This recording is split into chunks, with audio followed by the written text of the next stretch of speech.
Oval, the home of cricket and venue for the Nigeria Super League, a competition sanctioned by the Nigerian Cricket Federation under the leadership of Dr. Uyo Sanusawaru Akpata, President, Nigerian Cricket Federation.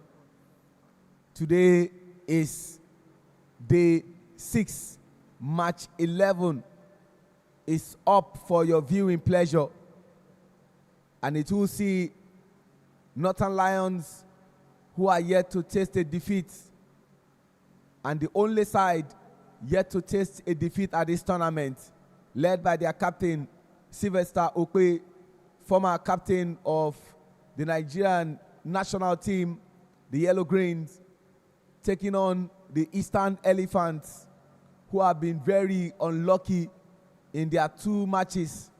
Navy wins their opponents have had over them, and led by their captain, Taiwo Muhammad, will be hoping for their first victory today. Ladies and gentlemen, it's imperative to make you understand how this tournament has gone. My name is Oluwaseun Ajidagba, your match day commentator. And quickly, let's tell you how things have gone. Big shout out to our producer, You Rock.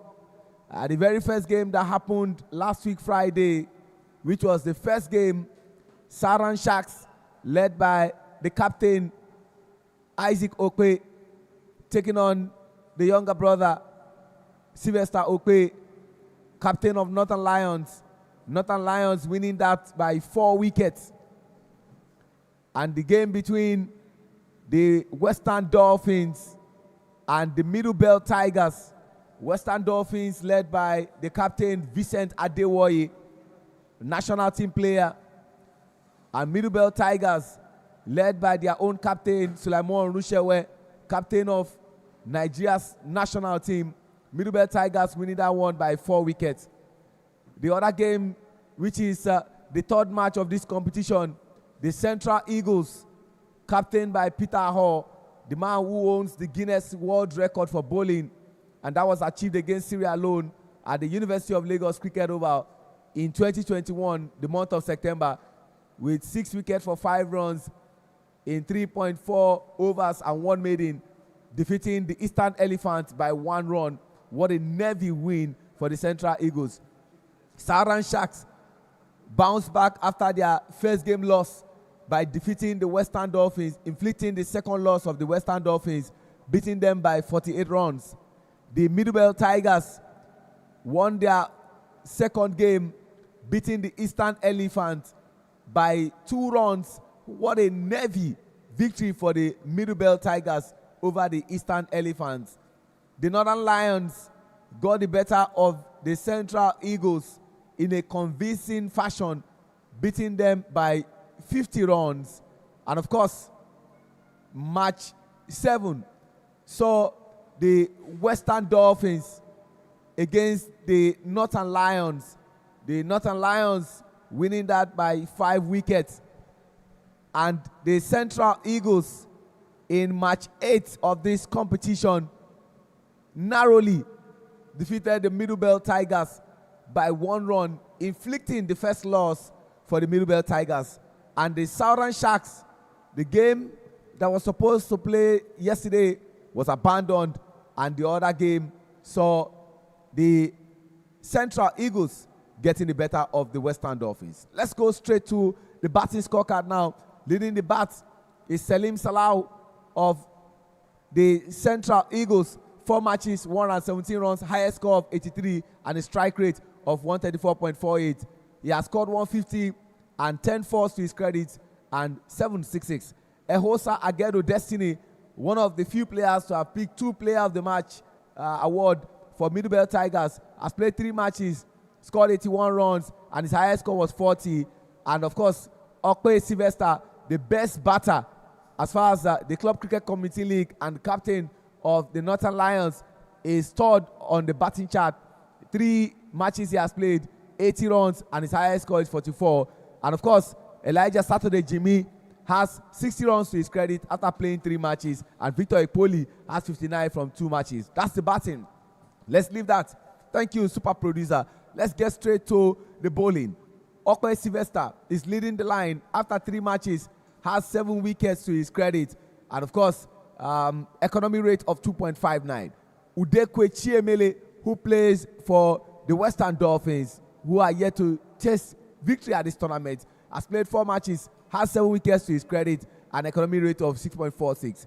Eweka Ogbemudia, who plays for the Northern Lions, has played 3 matches, has 6 wickets to his credit, and economy rate of 5.33.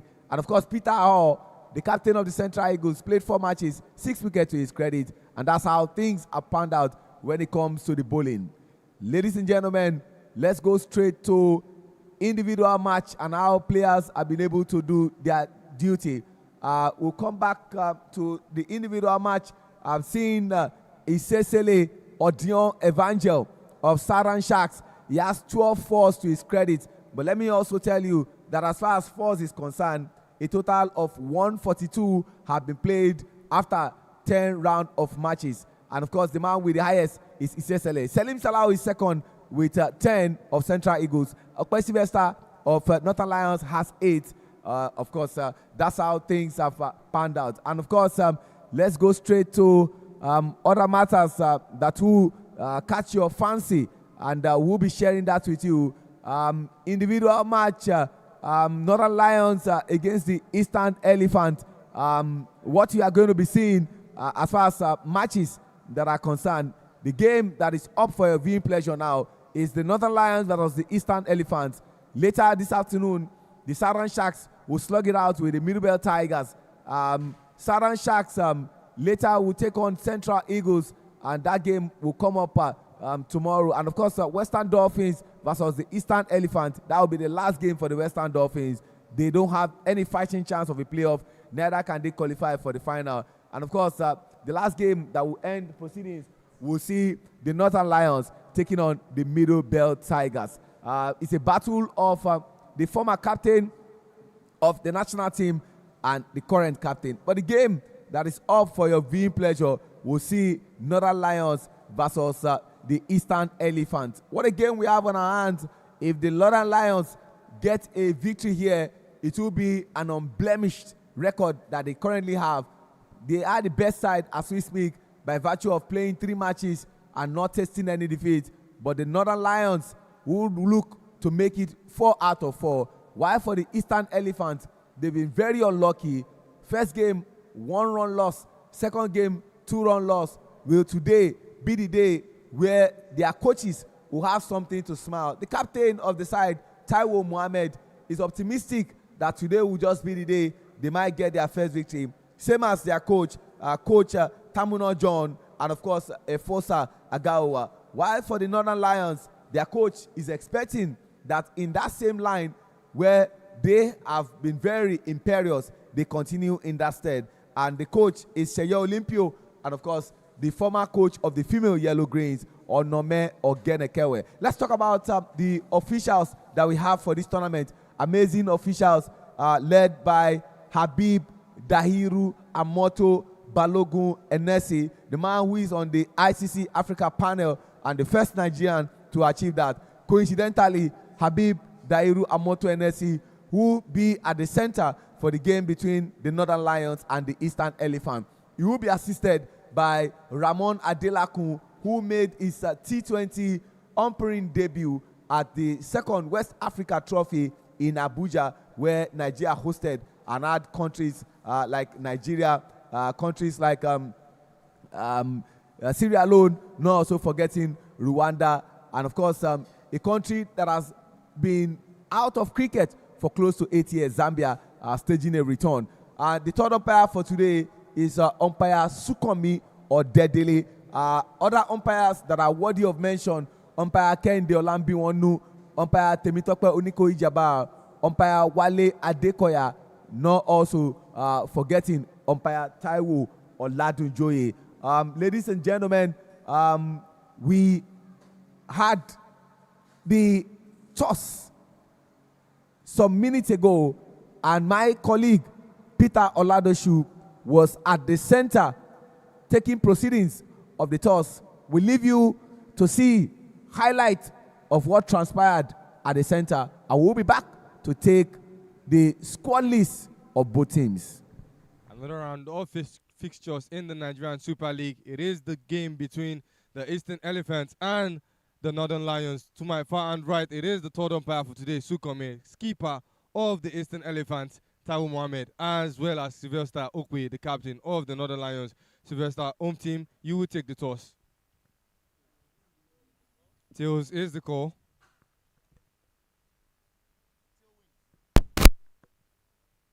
The Eastern Elephants winning the toss. Taiwo Mohammed, what will your team be doing first and why? We'll be bowling first. We just had the plan to stick to our previous plans and try to make sure the guys execute in their bowling today. Your team needs a much-needed victory against this Northern Lions side who are already guaranteed a place in the playoffs. Do you think that they will be the biggest opponent, the toughest team that you'll be facing going into today's match? I mean, every other teams are tough. We just have to apply ourselves and see who wins. Thank you very much. And the skipper of the Northern Lions, Sylvester Okwe, you've been sent in to come in with the bat. Was that how you initially planned to approach this game? We're looking at both sides. Anything that goes around the toss, we work with. Any changes to your side that has already gone so far to qualify into the playoff rounds? Did there been any changes to the squad coming into today's fixtures? No, we're sticking with the same team. Best of luck, Sylvester. And there you have it in the middle, the Eastern Elephant winning the toss and deciding to bowl first.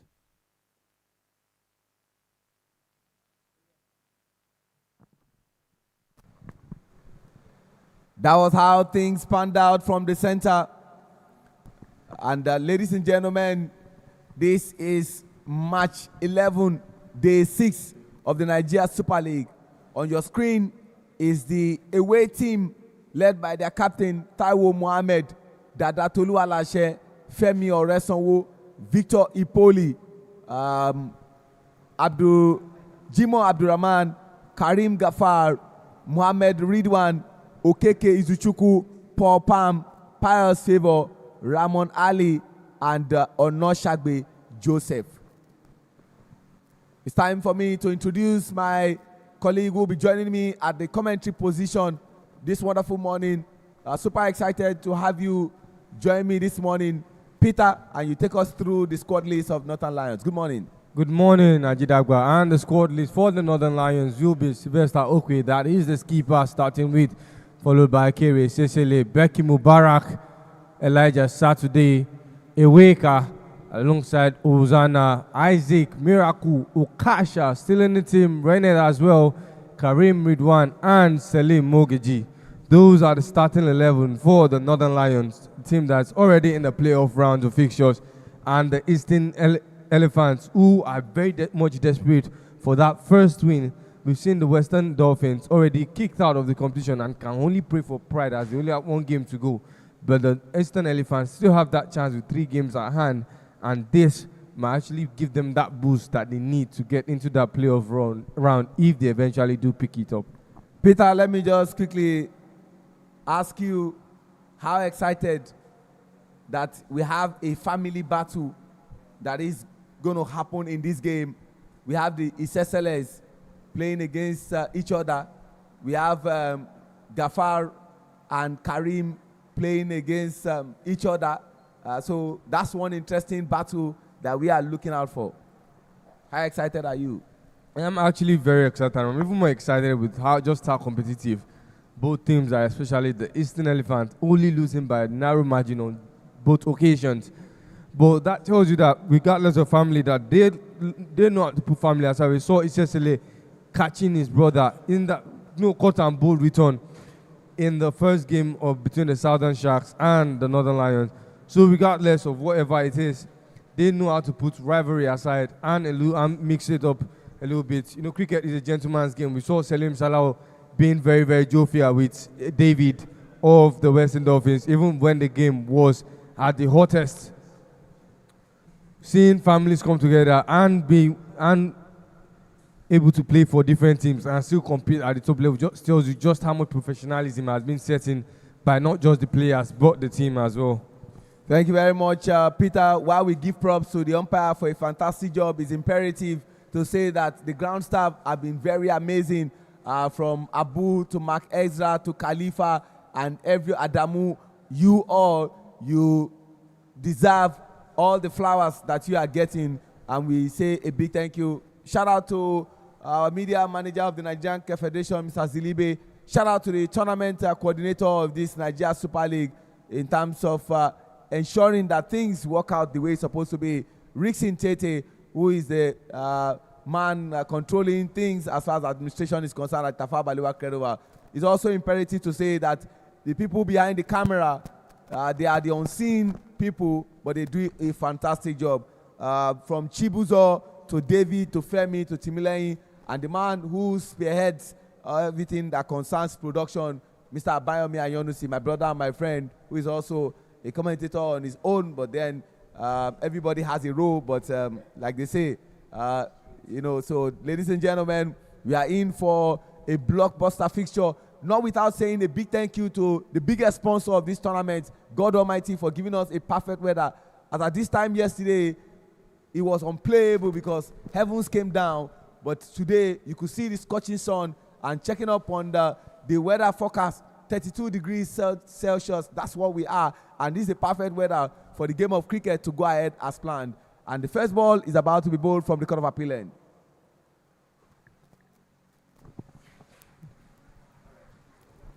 Not surprised to see Taiwo Mohammed pick up the ball and bowl. He decided to set the team into the field to field first, and he has to start off by leading by example. A lot of this Eastern Lions team, they've not been very clinical in terms of taking those catch opportunities whenever they present themselves. And if they want to do that against the Northern Lions, they have to be more clinical.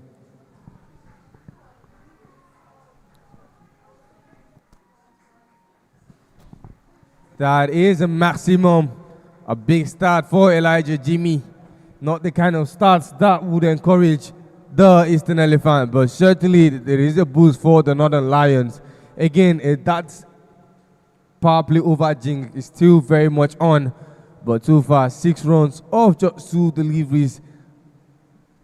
When you look at that replay, it was put in his region outside of wicket, and that ball seemed to have stopped the time, and Jimmy, with his prowess, just took that ball. Imperative to say that the full names of the man who struck that first maximum in the second ball of the first over, Elijah Jimmy, a Saturday, and doing what is expected of him on a Saturday. Third ball of this over, and let's see how things pan out. Big appeal, but just made by Elijah Jimmy, already taking himself outside of the wicket at the point of contact, and he was very clear that that wasn't an LBW. The 2 opening batters for the Northern Lions, who are roaring very high, Elijah Jimmy Saturday and Miracle Solomon. A better comeback by Taiwo Mohammed. I haven't seen himself get picked for boundary as I just set the line, bringing the ball much more closer to the batter and reducing that bounce height at the point of contact.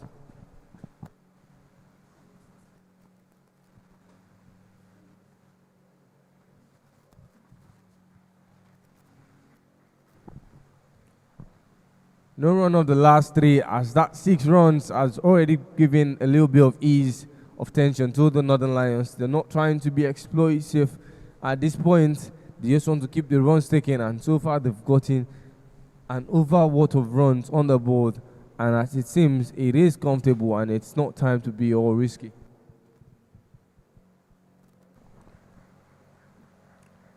That looks like a catch opportunity by Abdulkarim Gaffer. Was not in a comfortable space to pick up that catch, and they will add 2 to the board to wrap up the first over. It is 8 that sits on the board comfortably for the Northern Lions, and no wickets lost as 1 over is completed. If you look at the replay again, it was very similar to the first one, and that was the 6, that was in his region, not threatening the wicket, and due to the infield setting, Elijah had that freedom to go all out, knowing no one was at the ropes should in case the ball come inwards. Let me also give props to those who deserve the props. This is Nigeria Super League, sanctioned by Nigerian Cricket Federation. But big shout out to all our sponsors: Rooster Advisory, Here's Energy, Dafabet, EMR Mining Limited, Sego Family Foundation, the Nigerian Cricket Federation, and everybody who is part of this event. We like to say thank you for giving players the opportunity to demonstrate the innate potentialities that God has deposited in them. After the first over, 8 runs on board for the loss of no wicket. 2 umpires for today. Umpire Habib Dahiru Amoto Enesi, alongside Ramon Adelakun. And Jimo Abdurrahman will be coming from the pavilion end. My colleague Peter, when he fielded questions at the center from the 2 captains, they explained some things to him, but I had the opportunity to also ask them a few questions. And when I asked Taiwo Mohammed, what is the total that you intend to reduce your opponent to in the first innings? He honestly told me they're a very good batting side, but let's see, maybe a 130.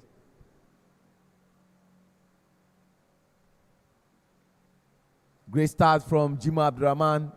And when I asked the captain of the Northern Lions, a team that is unblemished and has never tasted any defeat after 3 rounds of matches, Sylvester Okpe told me, well, we look at a 150, 160, which is a realistic target. And when you look at the current run rate, you want to say that they are not where the captain wants them to be.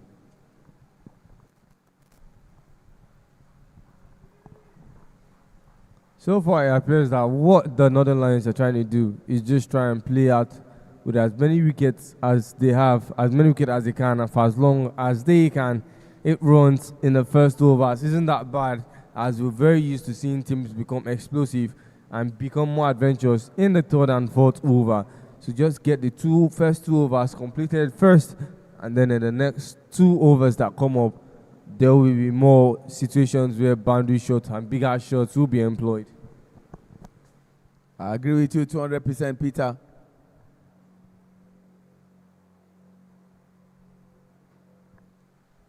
Still ensuring that Miracle Solomon doesn't get that miracle he's hoping for.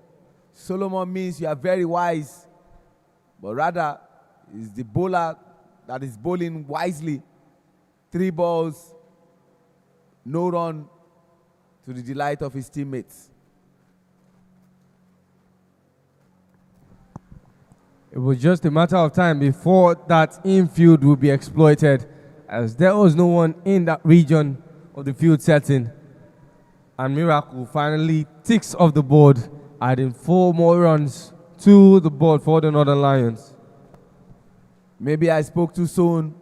The replay says it all. He was doing the right things up until this moment when he gave him an opportunity to extend the arm and send the ball to the boundary. One of the biggest problems, Peter, of the Eastern Elephant is that they don't trample on their opponents enough. And usually it's a case of the first innings, whatever they do. This is the 3rd time that the Eastern Elephants are bowling first. I know cricket is a tale of 2 innings, the first innings and then the second innings, but usually it comes down to fine margins. What you do in the first innings, misplaced bowling, poor fielding, drop catches are the reasons they usually lose. And you can agree with me that the first game against their opponent, Salim Salah's team, the Central Eagles, it came down to 7 drop catches, including Salim Salah, who scored 83 of 61 balls. He was dropped about 3 times. I couldn't agree more, because the Eastern Ethners know how to put up a game with the ball, but with the bats, they have been very threatening, losing by 1 and 2 run margin consecutively.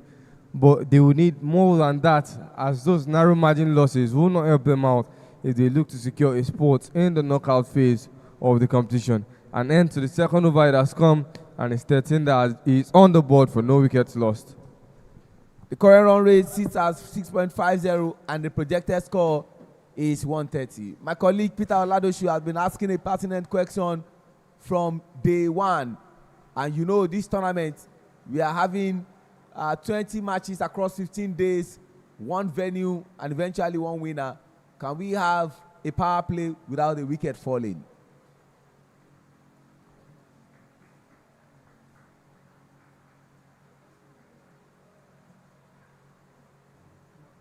Miracle Solomon gradually getting into the groove. He's on 100% strike rate after facing 6 balls. He scored 6 runs. And Elijah Jimmy Saturday is on over 100% strike rate, having faced 7 balls and scored 8 runs, including a maximum.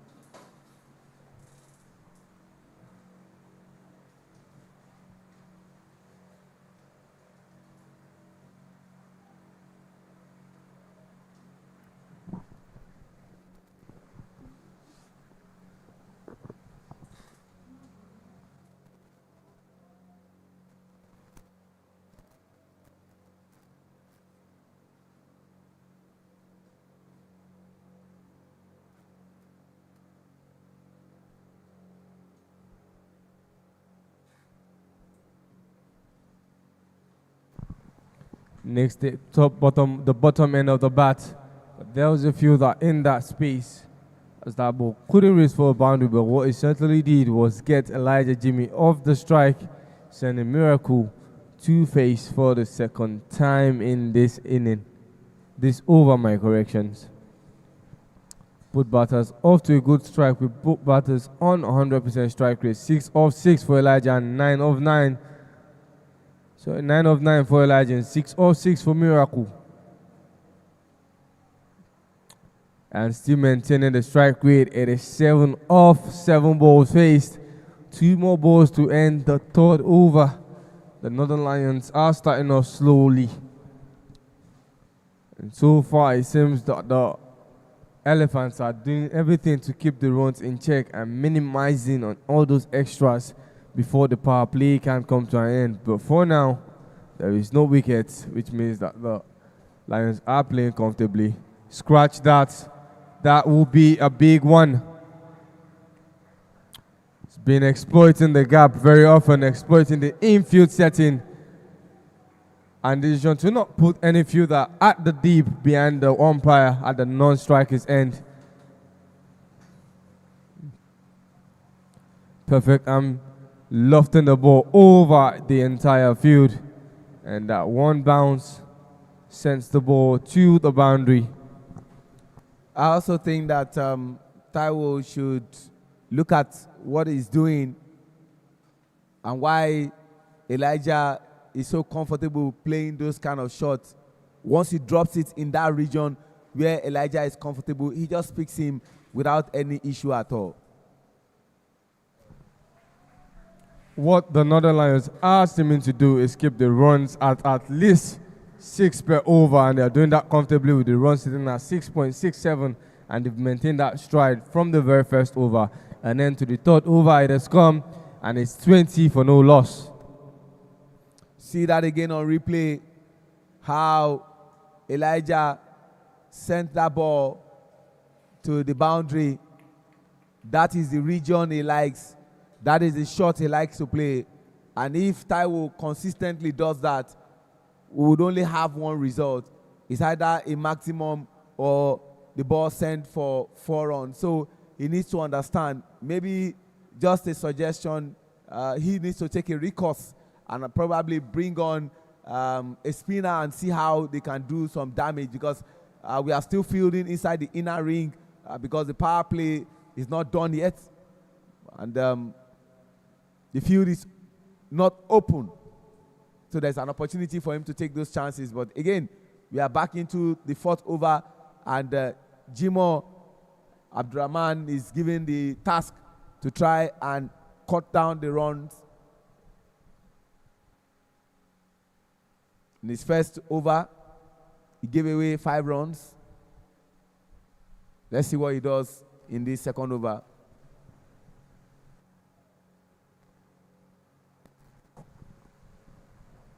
of the most reliable bowlers with the ball for not just the Eastern Ethnas, but in the national team, it is Jimo Abdurrahman, has consistently found that length and line to prevent Elijah or Miracle from exploding like they've done in Taiwo Mohammed's over. He's only giving out 25% of the total runs right now that the Northern Lions have.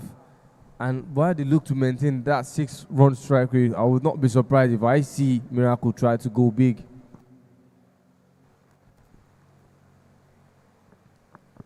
So far, it's keeping a stride. There are still many more overs to be played, and any runs that they run short of can be replaced and can be milked off in the next over and consecutive overs. But so far, it is 3 of 3. A better continuation of the game by the Eastern Elephants, and very calm approach by the Northern Lions in acknowledgement.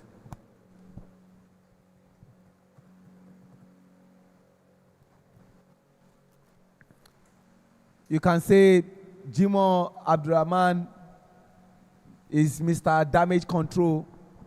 He tries to clean up everywhere that looks a bit dirty by virtue of what happened in the previous over. 4 good balls he has bowled, no run at all.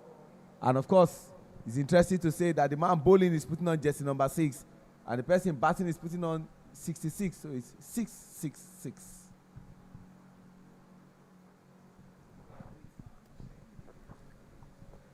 Five consecutive balls on 5 times. Miracle Solomon has failed to get any result off of it. Only one bowler has bowled the maiden over. That was Becky Mubarak, and Abdurrahman Jimo will be looking to do that against this team. Remember, Becky Mubarak plays for the Northern Lions, and Jimo will want to show him in the stands that you are not the only one with the ability to do so. At last ball, Miracle hasn't really been able to break through the 4th wall, and he fails to do that for the 6th consecutive ball and second maiden over of the tournament, and the first for Abdurrahman Jimo and the Eastern Elephant. It is still 20 that sits on the board, no runs and no wickets lost after 4 overs. Thank you very much, Peter. Excellent there. Jimo Abdurrahman putting on jersey number 6, bowled 6 good balls, and of course, no run came from those 6 good balls. The Northern Lions have 2 more overs to break a record that Peter has been asking, that will this happen? But we have 12 good balls to go for us to see whether that supposed jinx that plagues teams when they are batting will not happen to the Northern Lions. And of course, it's normal that after 2 overs, giving away 15 runs, which included 1 maximum and 1 4, the captain decided to step down a bit and brings on another bowler who can try and change the trajectory of how things are going. Muhammad Ridwan will be coming from the Court of Appeal end, sporting jersey number 11. They got some plethora of bowlers who can do damage to opponents. Muhammad Ridwan is one of them. Victor Ipoli is another. Femi Oresonwo can also do same. Izu Okeke can also do same. So they've got, and of course, not also forgetting Gafar Karim, the former captain of Nigeria's under-19 team, who can also turn the ball. Let's see how he pans out getting into the 5th over.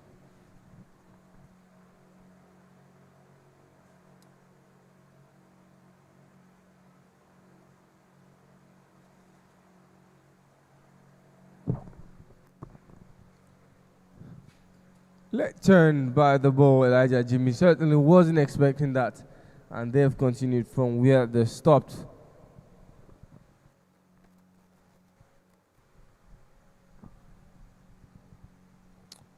It is the 8th consecutive dot balls that the Northern Lions have failed to play. With one continuing from where Abdurrahman Jimo stopped.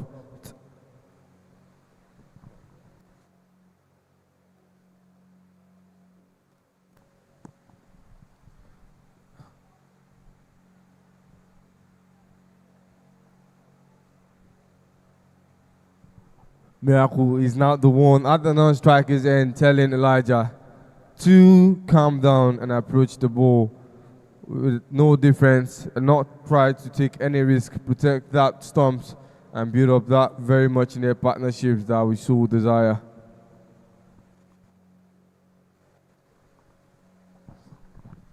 And I must say that I've been highly impressed with Mohamed Ridwan's bowling.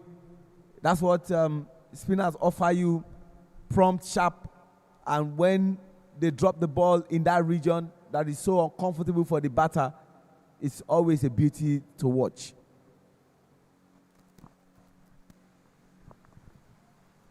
Those late turns back the ball and late reaction, reflex reaction by Elijah. I've seen him top 5 balls in a row. Was at the other end, the non-strikers end in the previous inning, giving Miracle tips on how to approach the ball. Now he's on the receiving end of Miracle's advices, and he has found the gap of the last ball, but doesn't reach to the boundary, but certainly does give them a chance of completing 2 runs between the wickets. The runs finally tick for the Northern Lions. 22 they've registered on the board, no wickets lost. 1 more over until the power play ends, and remains to see if the Northern Lions can play out with all 10 wickets intact. The closest that any team has come to playing finishing the power play without a loss of wicket was in the 5.4 overs. Aside that, no team has gotten into the 5th over without dropping 1 wicket, and the Northern Lions are close to becoming the first team to play out the power play without losing the wicket. I mean, if you look at the way the Northern Lions have approached the ball, they've been very selective of shots, and just that tells you that with that kind of patience that they are looking to play out as long as possible, probably into the last 10 overs and explode, put more runs on the board, and you know for certain that when the Northern Lions go all out in terms of run, they are very difficult to play. The only teams that have not given out 100 runs in any of their bowling inning, it is the Northern Lions. Excellent summation from Peter, encapsulating my thoughts. Victor Ipoli will be coming from the pavilion end. And sometimes we always say cricket can sometimes be very cruel. How do you explain a bowler bowling 5 dot balls on the verge of getting a maiden and then becoming the first team in the history of this tournament to bowl back-to-back maidens? But more importantly, 2 maidens and then 2 runs you gave away. But that was a decent over from Mohamed Ridwan, cutting down the runs. Now they are currently on 4.26.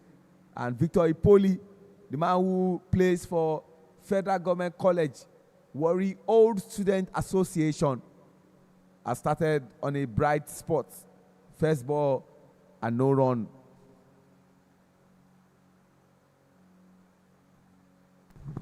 Next, the bottom end of the bat and races towards the rope, but doesn't get there as they successfully complete 2 runs. The runs aren't coming off the front foot, but certainly that knee created space and added more runs to the ball. Victor Ipoli almost helping them pick up that much near wins against the Central Eagles, but he couldn't do that after losing his wicket at the 19.5th ball. He's been one of the most important players for the Elephants.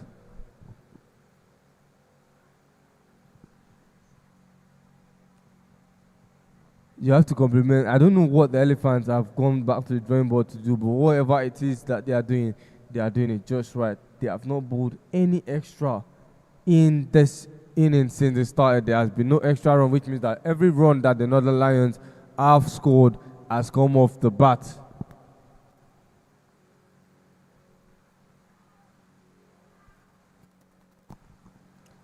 Another jinx would have continued, and that was a drop catch at the backward point. That ball was there for the taking, but couldn't wrap his arm around it. Looking back at that replay, Miracle could have done better.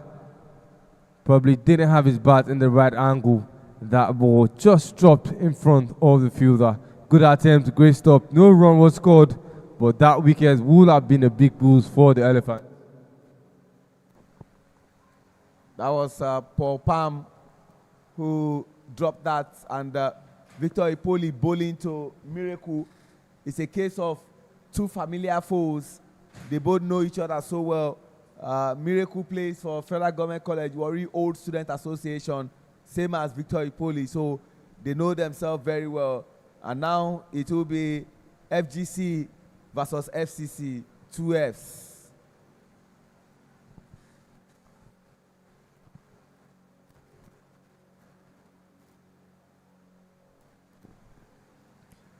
Could have been a run out, but it wasn't, and no run is scored. And for the first time, a team will complete the power play overs without losing a wicket. And it is no surprise to see the Northern Lions becoming the first team to achieve that. An end to the 6th over and the power play. It is 25 successfully registered on the board for no wickets lost. You asked a very germane question, but before then, let's quickly tell you how things have panned out. Elijah Jimmy Saturday, the man who started out things as the striker for the side, he's also their wicket keeper. Have scored 15 runs from 18 balls, 1-4 and 1-6. That means he's done with the leg also. Miracle Solomon has faced 18 balls and scored 10 runs, 1-4, no 6, and a strike rate of 55.56. And the others are yet to bat because the other two batters have started out like an house on fire. Mohammed Ridwan definitely will be back from the Court of Appeal end. Mohammed Ridwan was that batter who would have taken the game into the super over, but unfortunately could not score 1 run.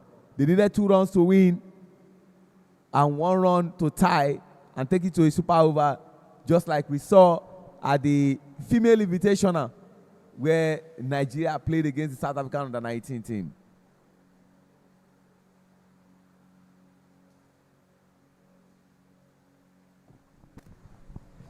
At this point, it is not just about keeping the runs ticking, it is about just how effective and coordinated the bowling of the Elephants are, making sure that those runs are not coming in as much as the runs are coming off the bat, but it is not giving any chance for any big explosion by the batting side. Brilliant bowling from Mohammed Ridwan. 3 balls he has bowled,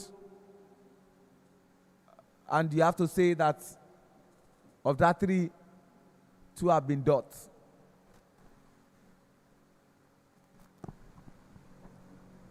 Calling for runs, it is Elijah, but Miracle Solomon is at the non-striker's end and knows just how much of a risk that would have been had they took it.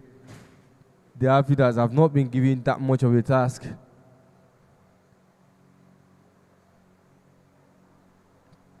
Finally, they break through that gap for the second time in this over after 2 consecutive dots. They had 1 more run and it's 1 more ball as well. 27, you expect to see more runs. This is the lowest runs total we've seen by any team at this point of the game. Sean, do you think that the Northern Lions are taking this game slowly or is just giving credit to the bowling of the Elephants? I think the two are intertwined. You could argue for or against. It's either they are taking their time, knowing that they have lots of wickets at hand, or better still, they are also doing well as far as bowling. I recall that immediately after the game that we saw, before yesterday's game, the Eastern Elephants came back and, of course, had a training session. And after 7 overs, 28 runs for no loss. And if you do your mathematics very well, it means they have faced 42 balls. I would have loved if I could ask Peter one very germane question, because of 42 balls, there is no wide. Give credit to the 2 coaches that they have. One, Tamuno John, and of course, Efosa Agawa. Efosa Agawa is the coach of the Edo team who are champions at the National Sports Festival. And Tamuno John is one of the coaches in Nigeria who went to Omtex Cricket Academy in India to have a coaching course and is learned from the best. But great time to have Olumide join me at the commentary position as we get into the 8th over. Thank you, Sheon Ajidagba. Very good morning, I should say. Bright sunny day for cricket. And we're here at the Tafawa Balewa Square Cricket Oval to enjoy this good game. This game that promised to be interesting. Northern Lions against the Eastern Elephants. Short ball and dispatched by Elijah. Very good cover up there on the boundary ropes. It's a deep square leg coming to the rescue, cutting that into a single. Victor Ekpoli continues from the pavilion end. And launched again. He's found a fielder in the deep. He's found long off. Miracle. He's lost his wicket. Looking for that big one. Ball in the slot. He's taking that ball on. Unfortunately, finding a fielder on the boundary ropes. And makes 30 for 1 of 7.2 overs. Northern Lions lose their first wicket. Sheung, let's see that again on replay.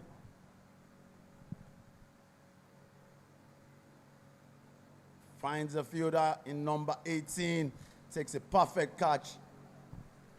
And jersey number 18 is worn by the former captain of Nigeria's under-19 team, Gafar Karim, who plays for Ibeju Lekki Cricket Club 1 and one of the reliable players of that club and one of the reliable players of this team. When you talk about all-rounder, that's what this youngster can offer you. He can bowl, he can bat, he can also field. And he knew there is no second life for that batter. If he does so, then there will be a problem. In comes another youngster who is expected to form a partnership with Elijah Jimmy Saturday.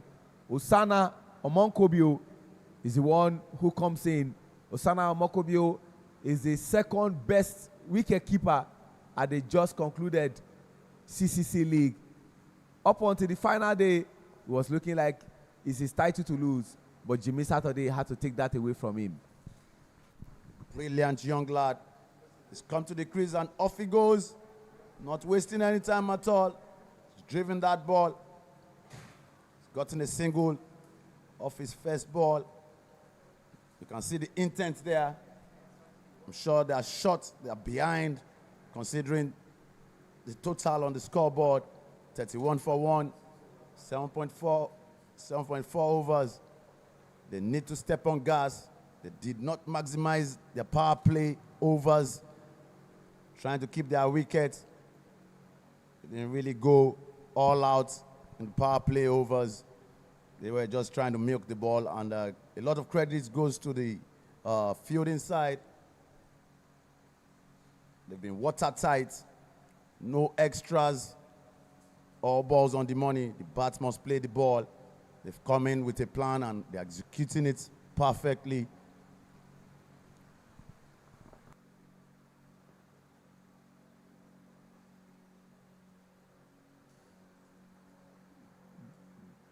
Just one single run to bring us to the end of the 8 over. 33 runs for loss of 1 wicket. The top 2 wicket keepers at the just concluded CCC League are the ones batting currently for the Northern Lions. And see the bowling, Taiwo Mohammed, 2 overs to his credit, no wickets. Jimo Abdurrahman, 2 overs to his credit, no wicket, 5 runs he has conceded. Mohammed Ridwanulai, no wicket he has bowled 2 overs, also 5 runs. Victor Ipoli, 2 overs, 8 runs, 5 dot balls, and 1 wicket with an economy rate of 4.00. That's how things have panned out. Lovely, lovely economy rates there from this side. They've come to prove themselves. Yeah, they are still to get a win.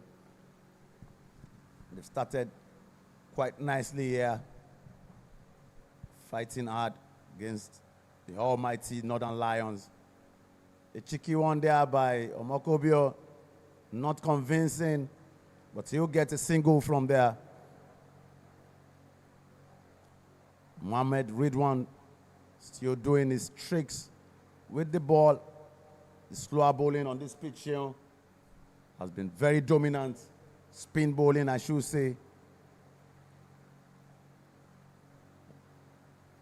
When employed, cuts down the run rates and also gets wickets to fall. Is it good to conclude that the TBS is a spin-friendly pitch? We've seen over competitions, Shion. And a big one there. As the catch been taken, that jubilation looks like one.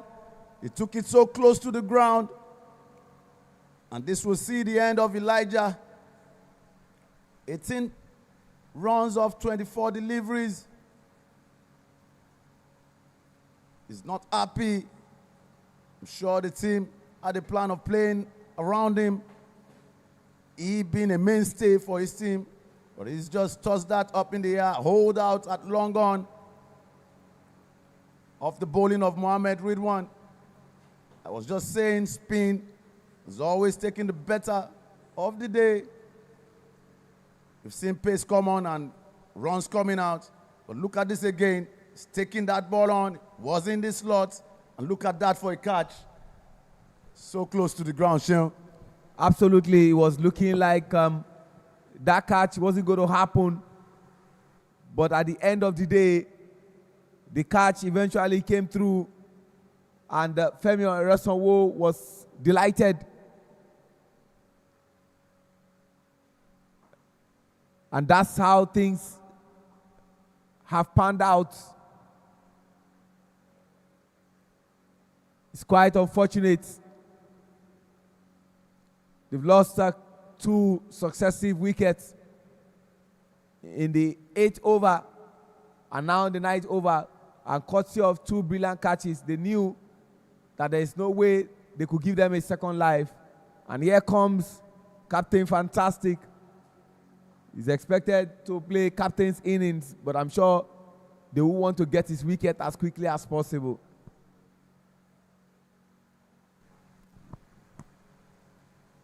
He gets off the mark. The first delivery, bowled to him. Captain Fantastic, you can say that again, Shion. He's come to the party for his team. From the inception of this tournament, he's been the mainstay. He's been grinding it out for his team.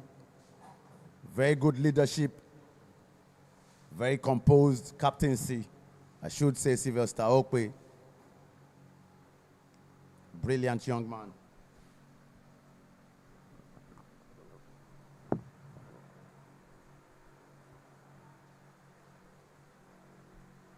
That was close.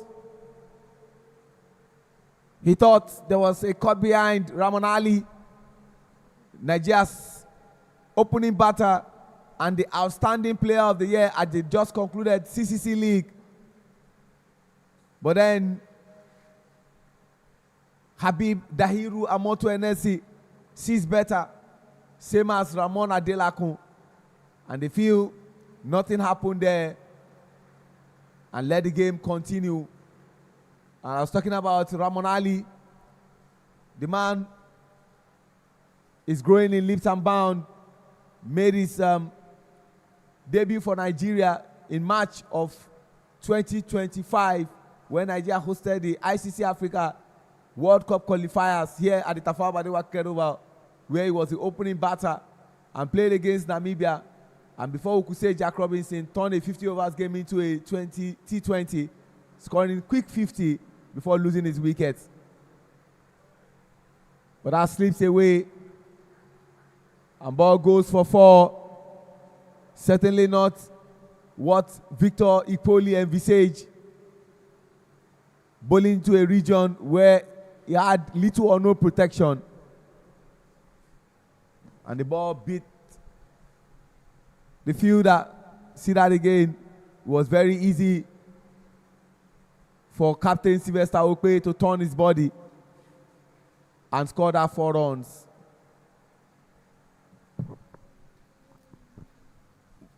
Shion, I should say, when bowling to Sylvester Okpe, your margin of error is so slim. Oh, what a chance, Victor. I'll say awareness. Victor should have taken a return catch. Was popped up by Captain Sylvester Okpe. You can see him demonstrating the right shot. Let's see that again on replay.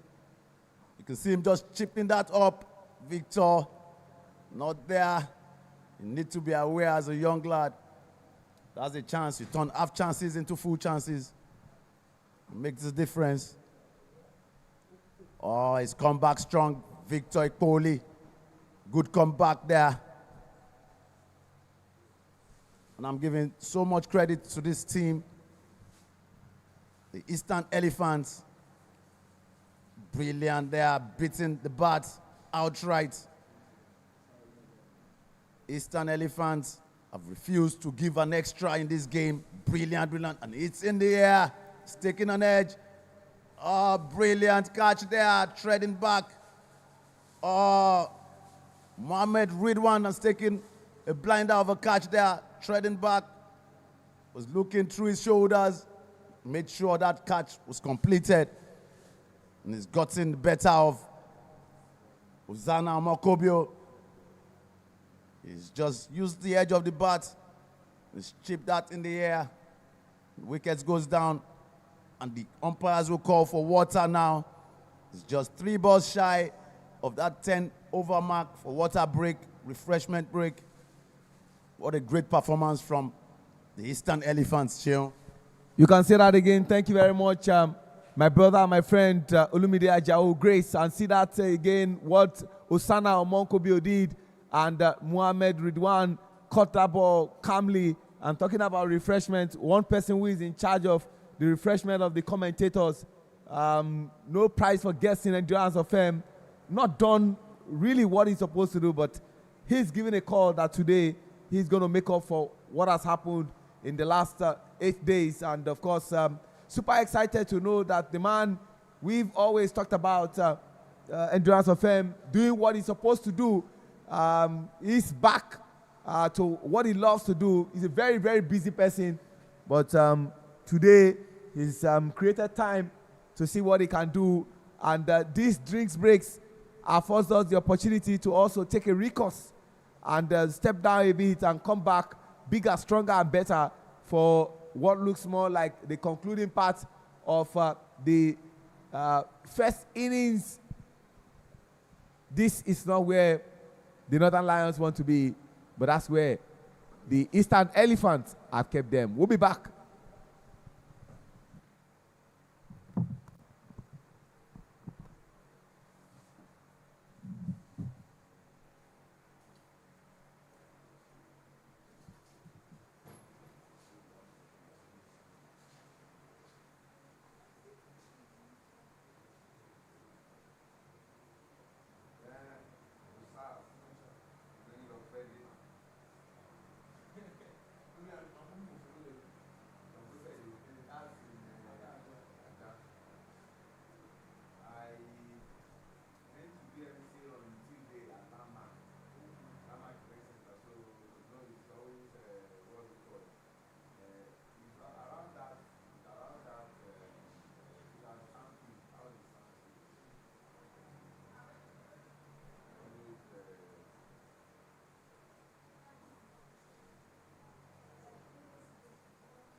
We are back, just like the players and the officials are back after a required drinks break.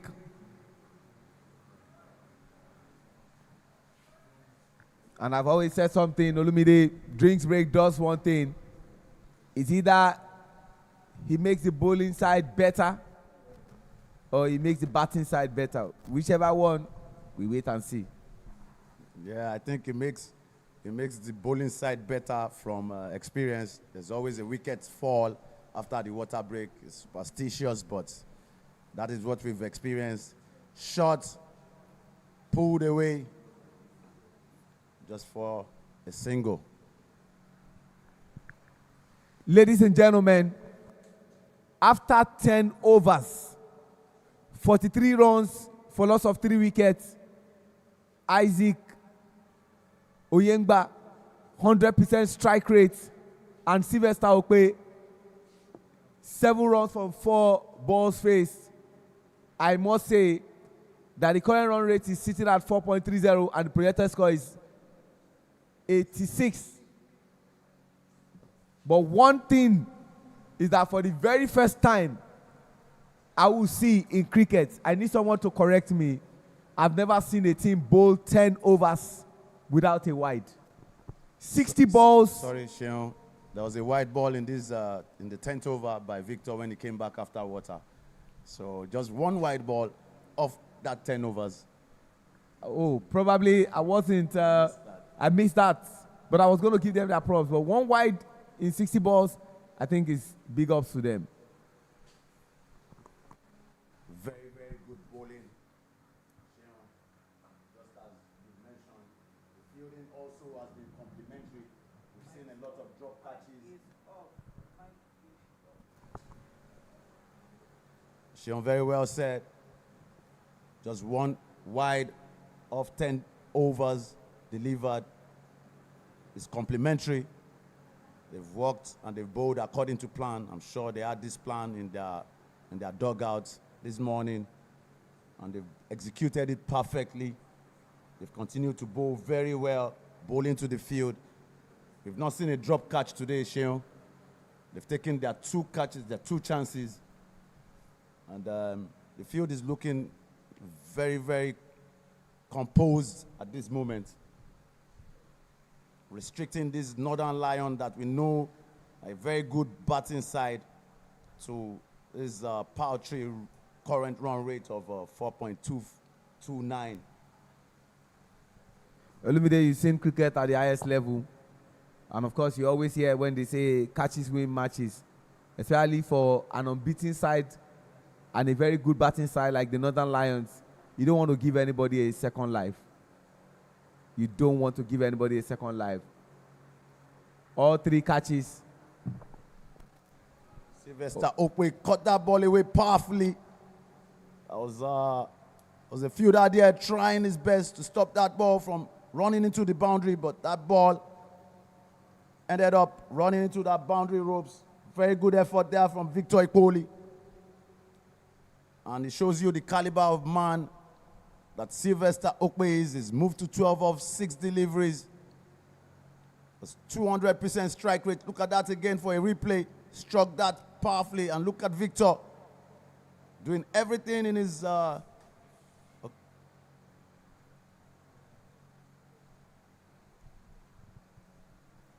the bowler trying to rush Sylvester. He's a seasoned campaigner. He's not going to fall for that. He's back on the money. Good comeback from Mohamed Ridwan to pick up a dot again. He's been very economical. He's gone for 13 runs and gotten a wicket in the process. And again, soft hand from Sylvester for that last delivery from Mohamed. Brings us to the end of the 11th over. It's 49 for 3 runs, for three wickets. Look at that again. Beautiful shot.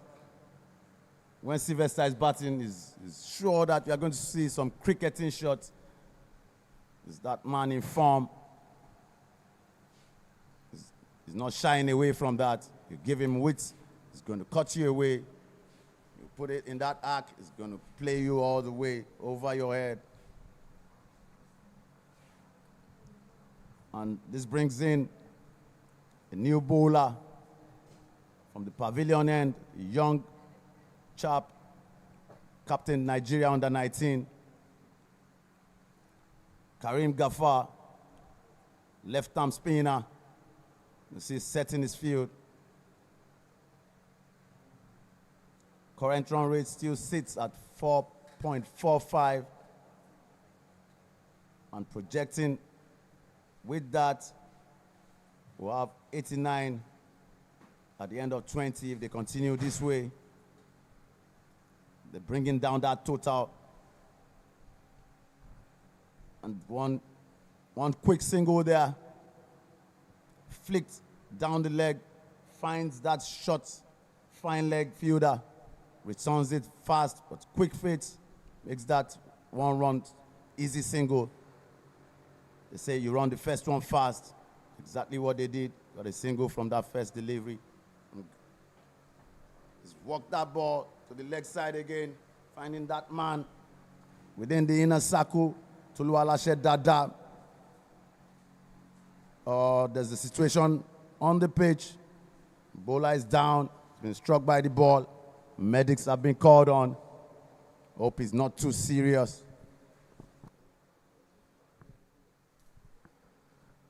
Let's see the batting partnership.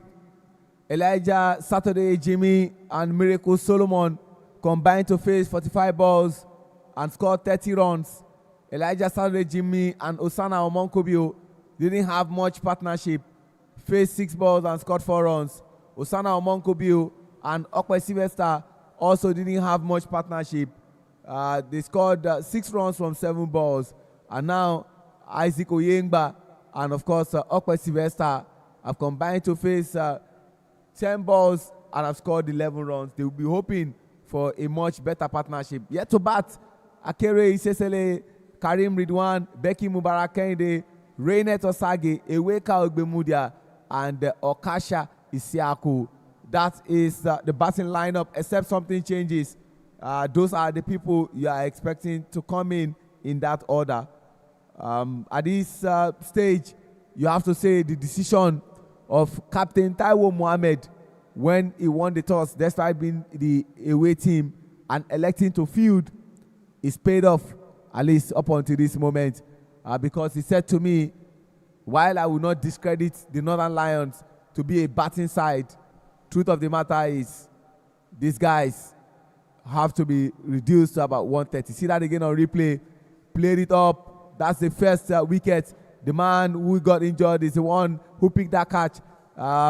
The second wicket, see it, they will never drop that catch. You see the jubilation. And of course, this is the third one. Be caught by Mohammed Ridwan. And so the 3 wickets that have been lost, Miracle Solomon, Elijah Saturday Jimmy, Osana Omonkobio, all have been caught. Great fielding practice from the Elephants. Great to see that player is back on his feet for the game to continue. Big shout out to our 2 umpires for a fantastic job done so far. And 2 familiar foes, Habib Dairua Amoto Enesi and Ramon Adilakun. 2 of them tall, one is taller.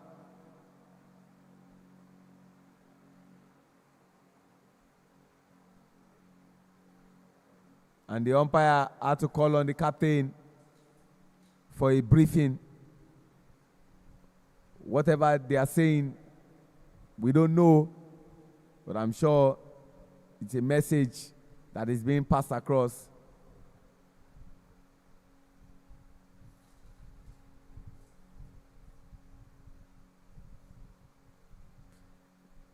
And we his level of experience as one of the few umpires, both in Africa and the world, to have officiated 50 T20 matches. You have to say that he's got all the experience. The likes of Chris Gaffani, David Odiambo, Isaac Oyeko, Alim Da. Those are umpires that have more than that. Nice cutaway and sending the ball to the boundary. Who again, other than the captain who has to bat through Sylvester Okpe. See that again on replay, Sheon. With an offer, short delivery, got the punishment.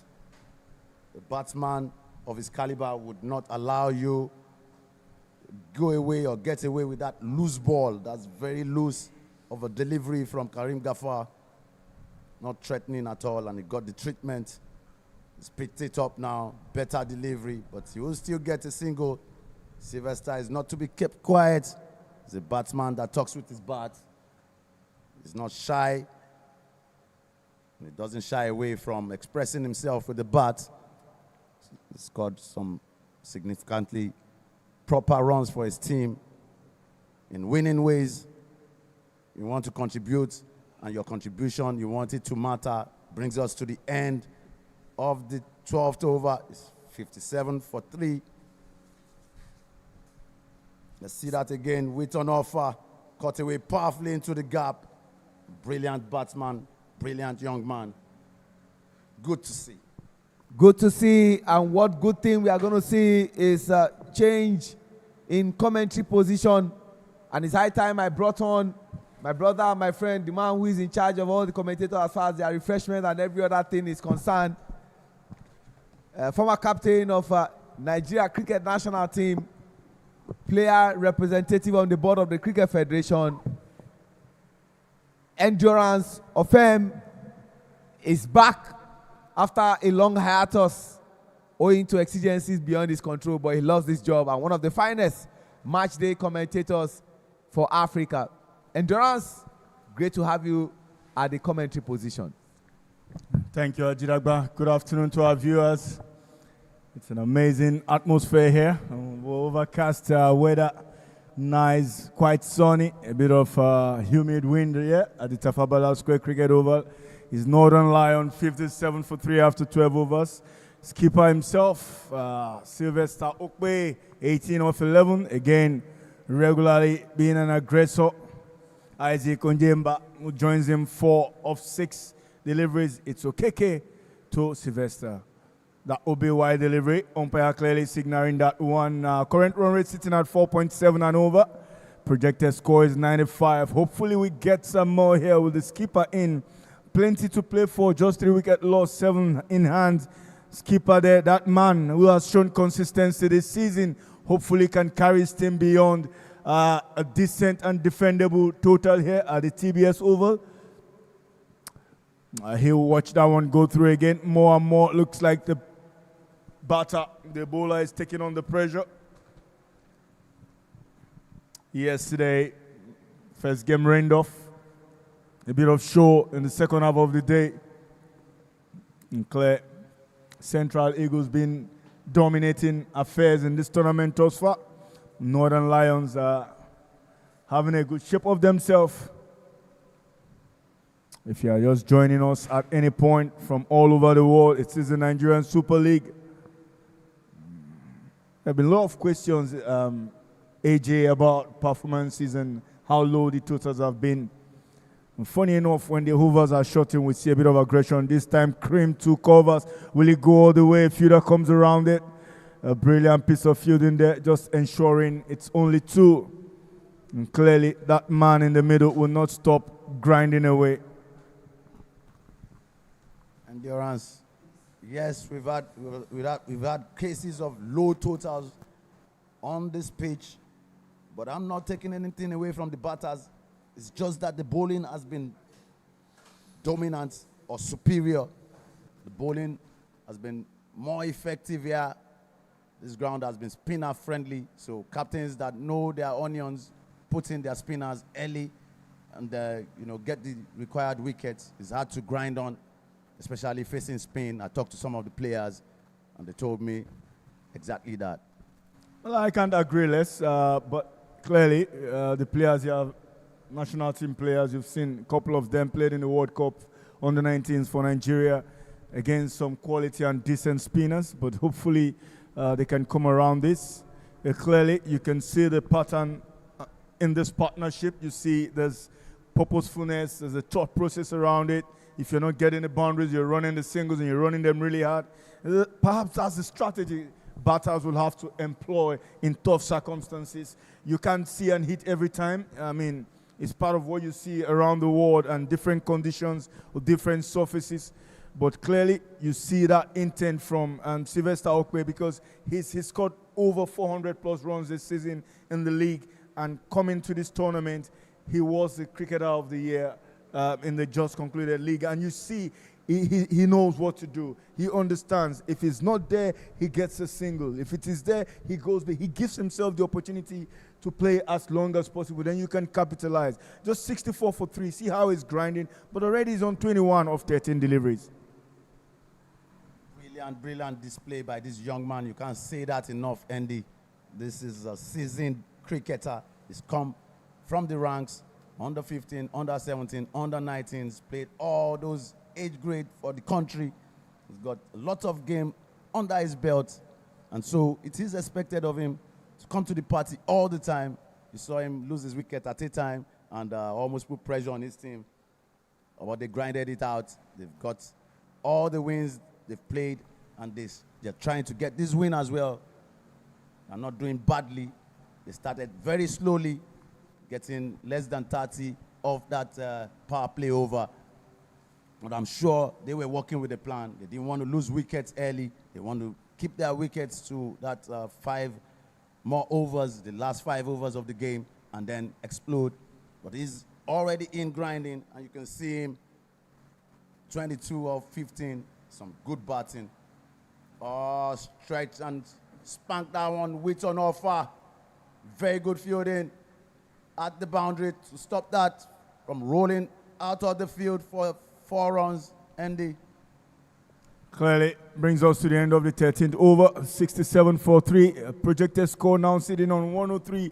I bet to say, as long as Sylvester Okwe is there and he bats through the innings, we might see 120, 130 because he's got the ability to go big when he's set. And that's what I think he's trying to do with this innings. But he needs a partnership going. He needs a partner to get that partnership going. Isaac Onyemba will be that one to understand he just needs to rotate strike and keep the scoreboard ticking. But at the moment here, we're into the 14th over and a lot to play for. Yeah, this partnership is a partnership that should work. Isaac, also a seasoned cricketer, plays his cricket for Edo State. He's gotten a lot of cricket around and under his belt as well. They refused to make this partnership work in a game they played together. There was a run out between them. Isaac had to sacrifice his wicket for his captain. But today they've done better. They've been together for a couple of overs now. They're grinding through together. Like you said, you need a partnership going on if you want a big score. It's gone down the leg, wide ball. It's interesting that we saw only one wide ball after 10 overs of bowling from the Eastern Elephants. But just after that 10 overs, the bowling has started to lack some cluster. We started seeing wide balls. These youngsters should be disciplined enough to keep beautiful shots there. They only get a single. But I'm saying the bowling should be disciplined. The Eastern Elephants, they've come in with a plan. They've also restricted these Northern Lions, known for their batting prowess. They've restricted them thus far to 5 per over, thereabout. Clearly, that field placement.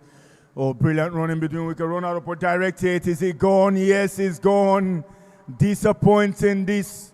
Really, really disappointing. See the jubilation. It's the big man that goes. Sylvester Okwe departs. Our disappointment. Isaac Onyemba knows this is not and should have not been There was no need. They both have the quality, ability to grind things through. But it is Sylvester Okpe, the captain of the Northern Lions, the man who's carrying the shoulders, the entire team on his shoulders, would depart. That disappointment is there. They know it.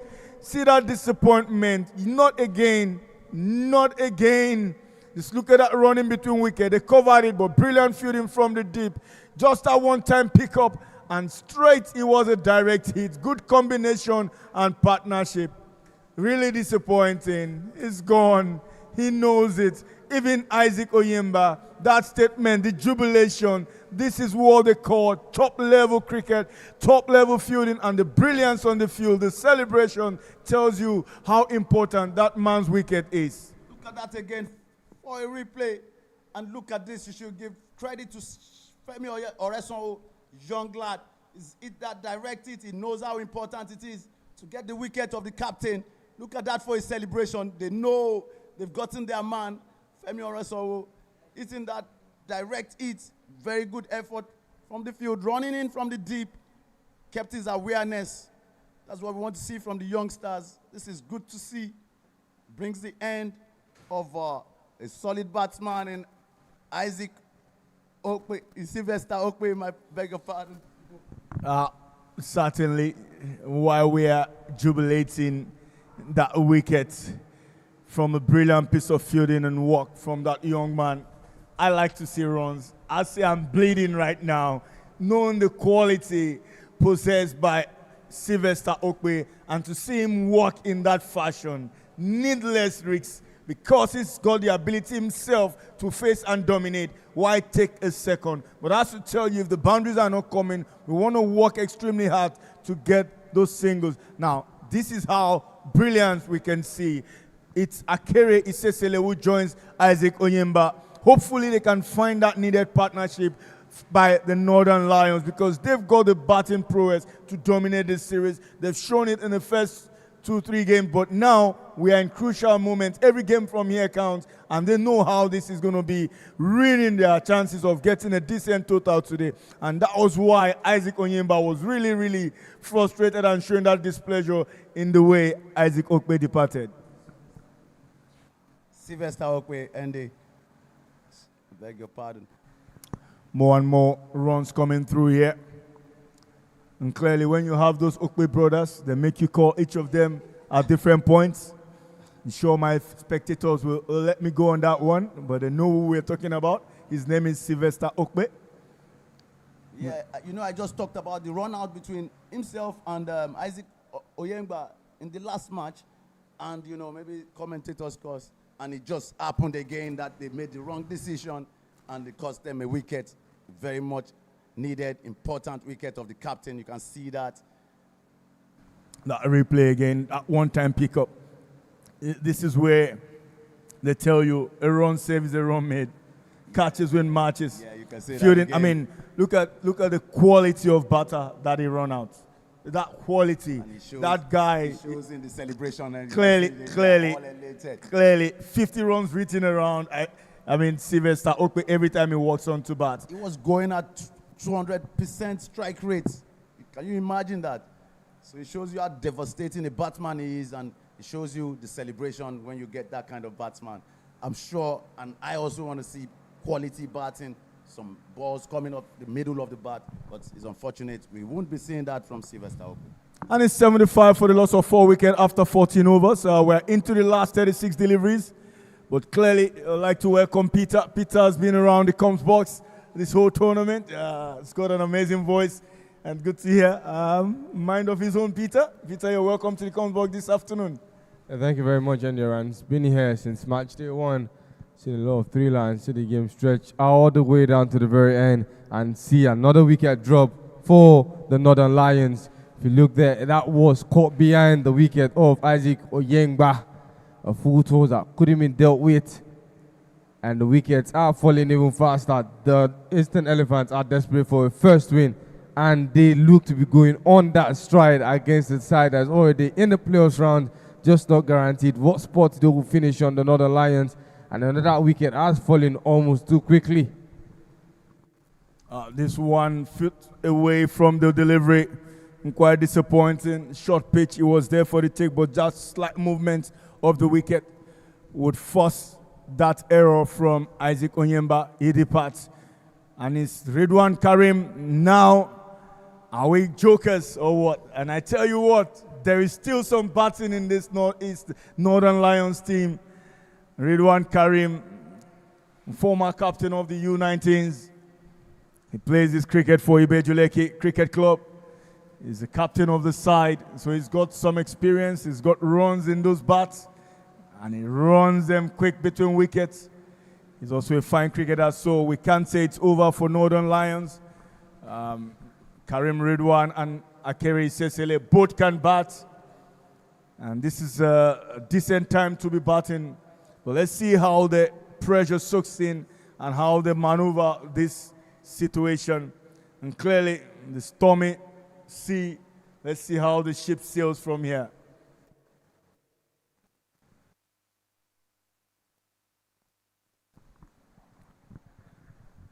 There's a lot to be done. Oh, I wouldn't say too much already. The Elephants are doing what it needs to be done in terms of keeping those runs really, really steady. But let's not forget that we still have about 5 overs of play to go. And it is very important, especially when you're playing against the Northern Lions side, a side that is still yet to be played, beyond a century of runs, keeping all their opponents below 89. So it's a very huge and daunting task coming into the second innings. But what the Eastern Elephant would look to do is keep these runs as low as possible, and for once try and keep the Northern Lions on the edge coming into the second innings.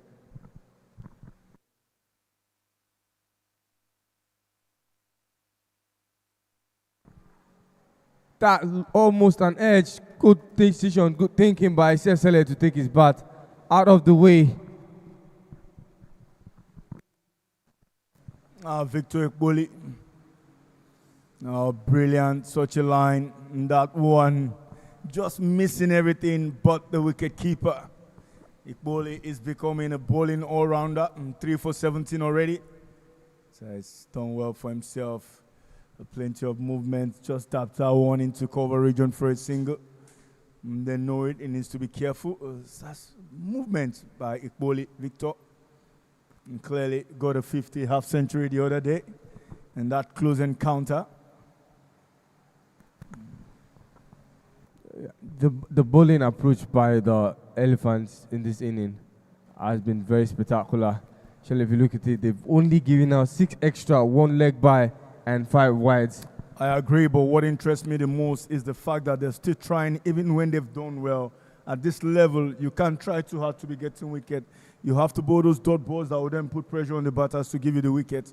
You saw the first 2-3 deliveries by Ekboli, just slightly pulling that length back a bit, but last delivery, he went fuller. Let's see what he does. Again, slower delivery. Needless. And that's what I'm talking about. The bowlers need to be patient. They need to stay consistent. You've bowled 3 decent deliveries, and then you went fuller, and this time trying a slower delivery, I think is needless. And this is where players throw games away. And that brings us to the end of the 15th over. It is 84 for the loss of 5 wickets.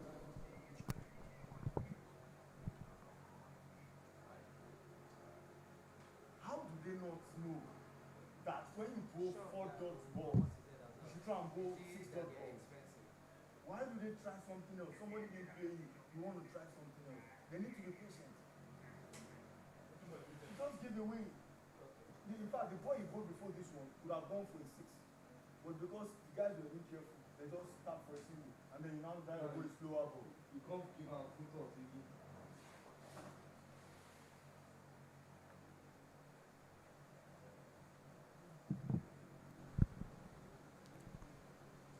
Gaffer coming from over the pavilion and bowling to Ridwan Abdul Karim.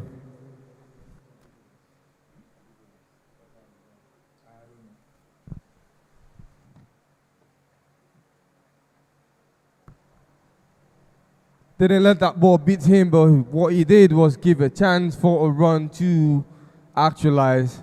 As of the 16th over, the runs have started to take 86.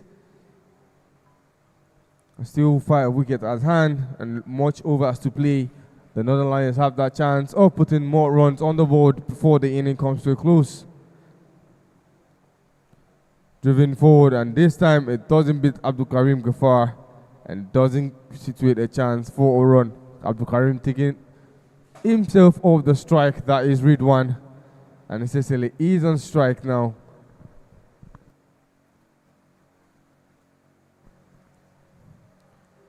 Not giving too many runs. It is Abdul Karim Ghaffar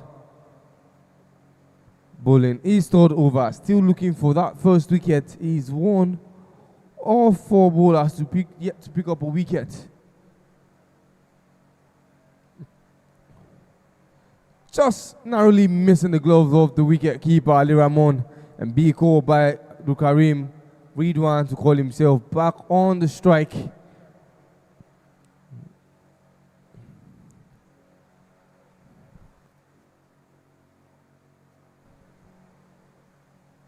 Just as expected, that ball wouldn't beat. The skipper Ghaffar has been doing an excellent job, as well as the tight fielding. 3 dot balls, 5 balls bowled in total. And driven to the leg side, not too far off, but certainly enough space for one more run. 16th over completed. 87 is what sits on the board. Karim and Isesele are the 2 batters still in the batting crease.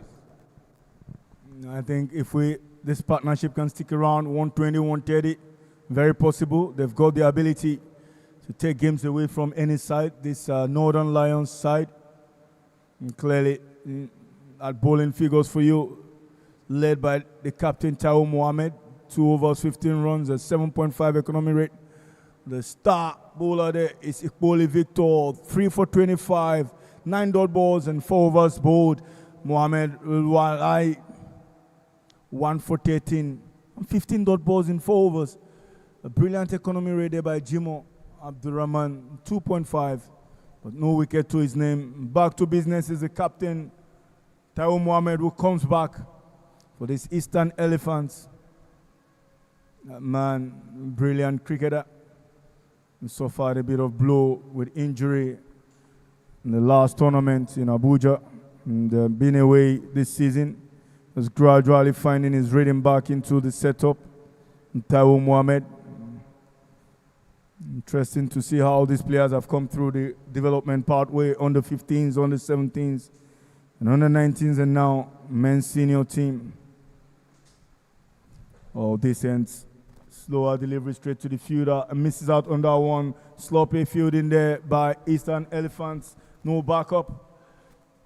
Fielders won't stop shying from that one. What they need to do is keep that run sticking, not try and be explosive, especially Karim Ridwan, not really with the big shot type of player, and has to stay there as long as possible, making sure that those runs are ticking in between the wicket, and he is doing just that. Already still on 100% strike rate, that is Ridwan, and he is on strike. Taking advantage of the pace as he cuts that ball into the gap, a big chase to the boundary, but Paul Palm would not get to that ball first, and they will boast of 4 more runs. Seeing the gap, Ridwan, and playing into it consistently. Astaiwo drifting away from the wicket has finally been punished with a boundary by the middle order batters, that is Ridwan and Isesele. For 6 runs of the last 2 for off the second ball delivery. And they are very much closing in on that boundary mark, on that century of runs. That is the Northern Lions.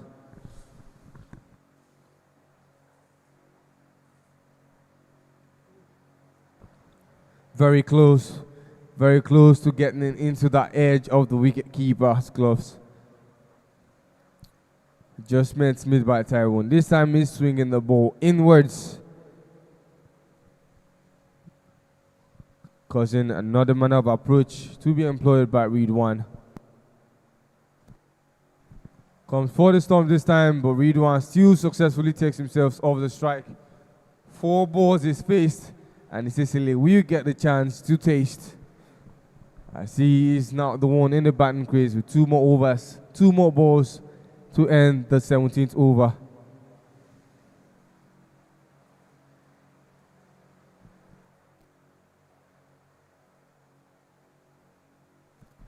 Big swing and a miss. Wasn't any contact. Wanted to go big. That ball was far out of reach.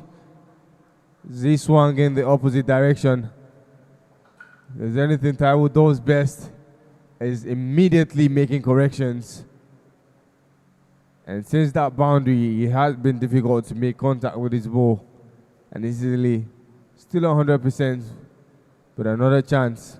Covers his wicket and makes contact to the offside, driven to the long outfielder. What would have been 2, but good call back by Ridwan, and they will settle for 1 to end the 17th over at 95. And they are closing in on that century mark of runs.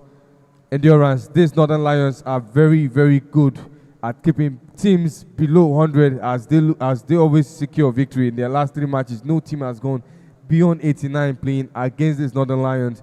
If they get to this mark, I'm seeing it as something defendable going into the second inning. Although the Elephants have a very compact, they have the batters, but against the Northern Lion, you cannot rule out any possibilities. And I'll tell you what, for me, it's the approach to the game. It's how the batters have approached the game in this series. And clearly, they need to understand the wickets, they need to understand the opposition, and they need to have a game plan. It's not just trying to see and smash. You have to see how you're going to maneuver the bowling attack. But the captain of the Northern Lions, Sylvester Okwe, is a brilliant captain. He's captained the Nigerian teams at the under-19 and at the senior level. So he probably understands his players and knows how to match out them. Other captains and batters, we have to take this challenge up. 120, 130 is not good enough. Shouldn't be talking about defending it here. But so far, they are the dominant side, and they've done that so well. But I like what I'm seeing in Central Eagles. Hopefully, it would be a big clash in the Super 4 and the finals. Plays that one across. Disappointing now. Akere Isesile, and that's what I'm talking about. Needless in tough conditions like this. You just play basic cricket, play proper shot, and find your way out of it. So far, they've done well. They've taken a run off every delivery, and clearly, he hasn't wasted a lot of balls. All he needs to do is knock the ball around and forge that partnership with Ridwan Karim, who's willing to also go all the way for him. 11 up 9 already. It's quite disappointing to see this kind of cricket, but that's what it is here. That delivery again, just there from the left arm. Full there playing across it. You could come down the wicket, you lose nothing, look to score in the V, and perhaps do more for your team than what we have seen. 95 for 6 after 17.2 overs. Again, projected score, they look good to be around 120, 130s. I still keep saying that man, Karim Ridwan, if he can just keep his head down in the next 18 deliveries, they could get another 30 and we have a game in our hands. Yeah, most certainly, I do agree with you in that stead endurance. And this performance has been a long time coming, very much deserving of a win with their 2 previous performances, the Elephants. If they pick up a win today, it will be a big boost and a commemoration of their performances as this tournament has progressed so far.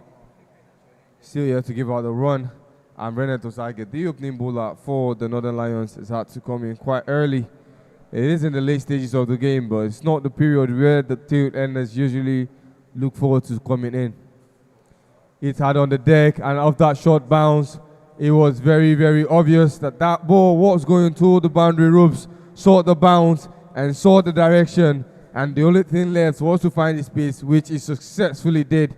4 more runs, and 99 is what sits on the board for the Northern Lions. Osage getting that first taste of the boundary in the batting crease.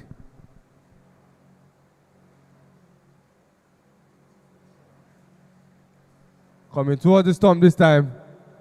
That would have been a run-out chance that wasn't maximized. And 1 run they complete, already into 3 digits. It is 100 on the board. 1 more ball to end the 18th over. Osagi has gone on strike for Ridwan. Similar ball to the previous, but this time around it is going to be a catch to end the 18th over. Didn't pick it at the right angle and at the right batting placement. and sends it into the hands of Paul Palm, who was beautifully awaiting at the backward point region. And that's what I spoke about earlier. Now a century after 18 overs. If they can just stick around and look at it and run a ball minimum, and then maybe they're not getting that flow for the boundaries, gradually think things through. And they're just losing wicket just when they are set to do the damage. Well, like you said, guys, it might just be enough, but on these tracks, we can see a lot more runs. And these batters, they've got the quality. That man, Jimo Abdurrahman, will come back and will be bowling to Regnet and Becky.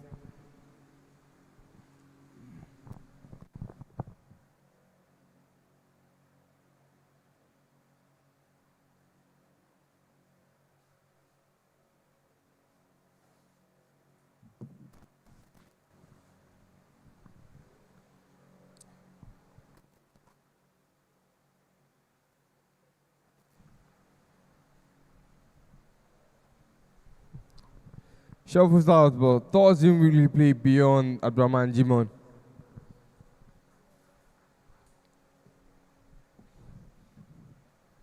The bowling decisions are looking to pay off. When Tawu Mohammed has been adamant, sending his team always to come in and field first. And so far, Jimo only giving out 5 runs in the last over, both bowling a maiden of the second, and is bowling against Usagi Renet. Takes it up in the air, late cut, and beats the wicket keeper and the backward point. There is no outfielder at the third man region, and they take advantage of that. 4 more runs by Renet Usagi.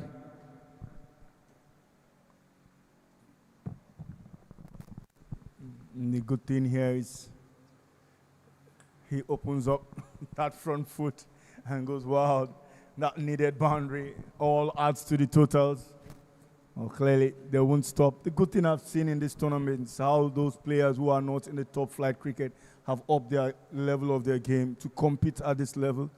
Renet is one of them. Good to see how confidence he's been playing with throughout this tournament.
Shuffles out and takes himself off the strike, and they will call for 2. Is that a wicket?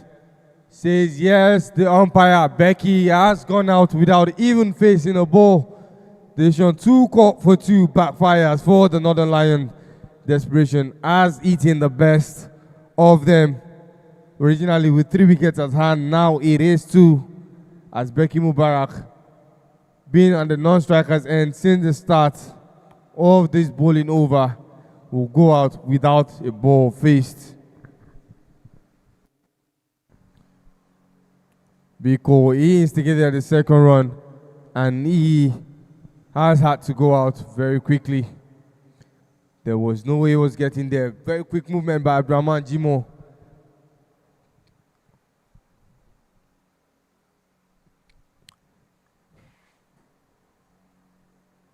And coming in for Becky Mubarak, and we'll be going to the non-strikers end.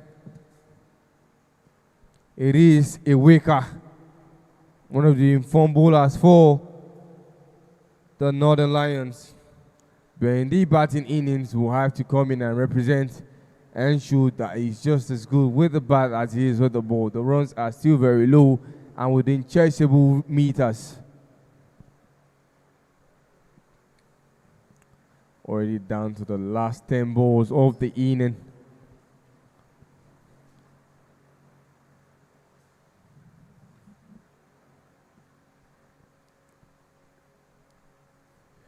Goes forward and backward to the popping crease, but only one we add to the board for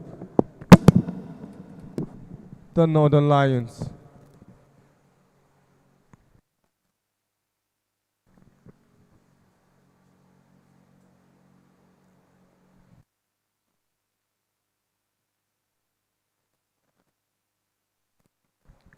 Plays big and misses it, as well as the wicket keeper, but that was a big dive by Reed one. Another runner opportunity that has materialized. Just settle for one, and Rennet Osagi, as for the second time, ran out his partner. Was responsible for the call that took out the wicket of Becky Mubarak, and now he has run out Eweka, who will also go out without a ball faced, 105 and consecutive wickets at 9. I tell you what, this is needless run-outs that we've seen in this innings. You've got the ability, the quality, just too much indecision by these batters. And clearly, they've given out 3 wickets, and these wickets have been run out. We've seen poor shot selection, and these teams have to talk about it. I'm sure the bench are having those conversations, but we want to see much more better than what we're seeing now. 105 for 8 wicket loss, 18.3 overs. Again, 3 plus 6, 9 balls to come. And with projected score 114, with potential 130 plus runs lost now. And current run rate is 5.6. Hopefully, Eastern Lions can walk through these runs in 15 overs. They have to find a way and get themselves back in this tournament in a good way. Taiwo Mohammed has a lot of thinking to do here. It's only by a 1 to cash, and the last time he batted, coming in late in the inning to finish off with just 5 off 2. We look to finish off the inning with Rennet Osagi, 2 opening bowlers at the last batting partnership for the Northern Lions. Good start, takes himself off the strike with that beautifully played drive to back-to-back wickets for the Northern Lions. They will look to see how far and see out the rest of the remainder of the balls with just the final wicket pairing that they can have in this batting innings. The last ball of the 19th over. Rennet goes big and cuts it beyond the wicket keeper, and this time there was no way the third man was going to reach there successfully. The second boundary in this over for Rennet Osagi, and both times have been behind the wicket keeper. 111 wraps up the 19th over. It is 9 wickets as they have just one batting pairing led the Northern Lions, looking to push these runs as high as possible. Looking at that replay, shuffles outside the stump, and that was the best manner of approach. Any further, as that ball was on the stumps, if there had been a miss, would have seen this over and this inning end at that last ball. Not surprised to see Taiwo Mohammed taking up the final over. He did very excellently with the final over against the Middlebelt Tigers, only giving out 1 run off the last ball of that inning. And he's taking it up and he's bowling to opening bowlers. These are tail-end batters for the Northern Lions. And I would not be surprised if he certainly takes off the wicket of Okasha.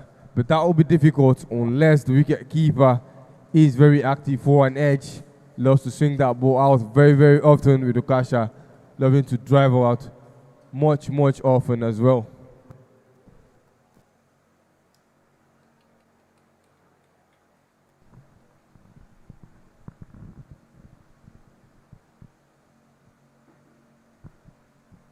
It is a wide ball. Much welcome by the Northern Lions. Every run, every additional run is a bonus point. and extends the target that the Elephants will look to chase.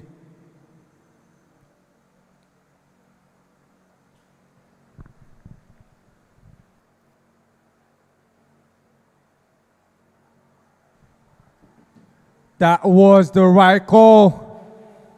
Azukasha shuffles in front of his wicket, and that contact point made it very, very easy for a decision.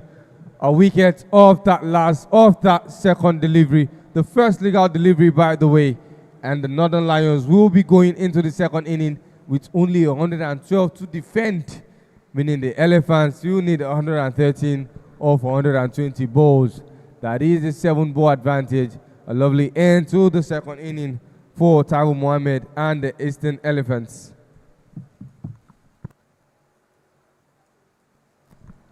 Into the match summary. They didn't really stay too long as he was also a victim of a run out. Sylvester Okwe, 23 of 16. Elijah Saturday Jimmy, 18 of 25. And Rennet having registered 15 of the last 18 balls. And if you look at the bowling chart, Ekoli Victor picking up 3 very important wickets. Karim Gafar also taking 2 wickets. And Taiwo Mohammed with 1 for 24. Abdurrahman Jimo had 2 wickets, but both were run out opportunities. But that will also count for the team as the first inning comes to an end. And we would take a break as we await the start of the second innings.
Endurance.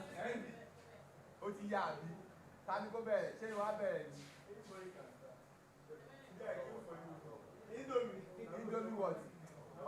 Oga, come and sit down and do work. Indomie for no juice.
They don't give us water. I don't go talk anything. This is the first time they bring water. Is it that? No, I'm just saying, Abi. You usually don't have water.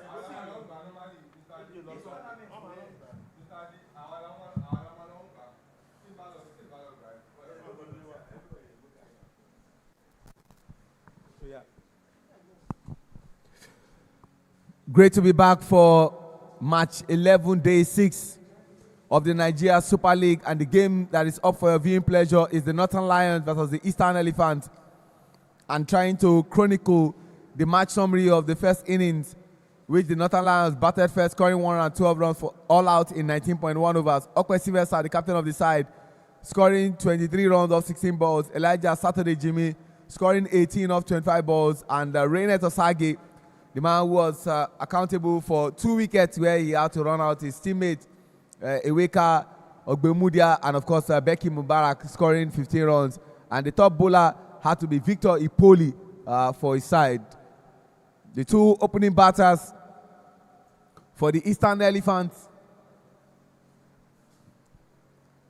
Ramon Ali and Paul Palm, they need 113 runs in 20 overs to claim their first victory. And what they require is 5.84 to get over the line. Our two umpires for today, umpire Ramon Adelakun, the on-field umpire, and umpire Abib Dairu Amoto Enesi. No ball is flagged up the first delivery, overstepped Rennet, and it is the first extra in the second inning as they are looking to defend 112, and they've already given not just a run but also a lifeline and in terms of immunity to the Eastern Elephants. Rennet, the captain of Government College Ugeli Cricket Club, opens all the time for the Northern Lions. A good bowler, no doubt, but his first over are usually very expensive. And Paul Palm missed an opportunity, and that was the no ball opportunity that no run was scored.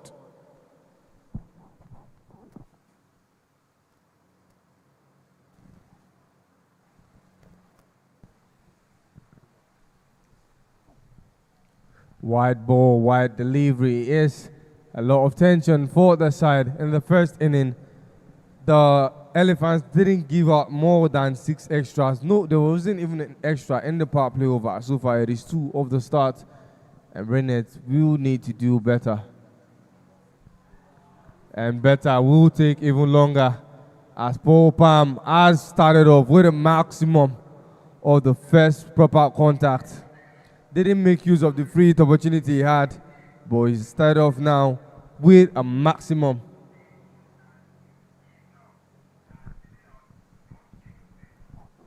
See that again on replay. Ball not stretching his stumps, extended the arm very well, and launched that ball to a region that Rennet wasn't comfortable with.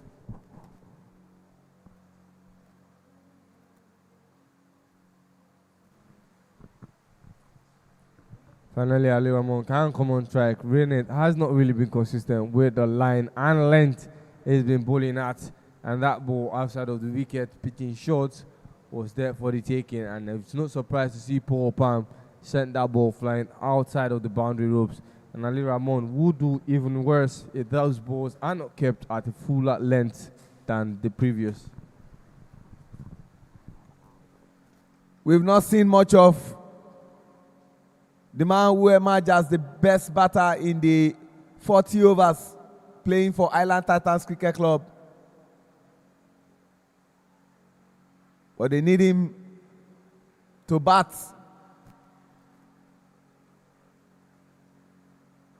in a very convincing manner. Don't forget, Ramon Ali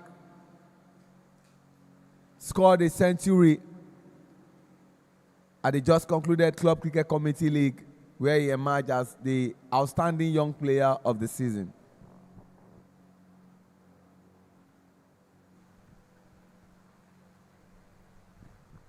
And that is another extra. Osagi's overs have been quite expensive, having Ukasha coming in the return over, the next over, and doing damage control. He really needs to mediate on that. These ones are not that too many. And he's already giving them 11 runs less than they would need, and we still have a lot more balls to be played. Much better in-swing employed, and Paul Palm giving a lot more respect to the ball. There's a better start than the Lions had in the first inning. They were at 6 runs per over up until that 4th over, where the runs stopped coming after that maiden by Abdurrahman, and that made them start to lose their wickets as they tried to try and balance the runs, the run rate, which came at a cost. Takes himself off strike of the last ball, and they will settle for 1. It is 12 runs already at 12 runs per over strike rate. The first over comes to an end. No wickets lost as it is 12 on the board. You can say that at this stage, the duo of Ramon Ali and Paul Palm, who are having a tete-a-tete, must put on their thinking cap because they are overachieving. What they require is 5.32, but they've already gotten 12.00, which meant that what is required for the second over, they already have. And they have a little going into the third over.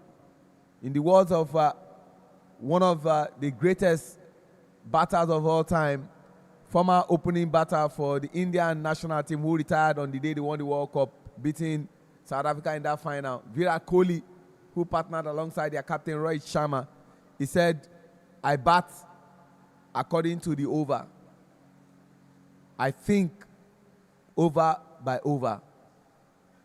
The reason I don't bother myself, if I require 10 runs in that over and I don't get it, I will look at the next over."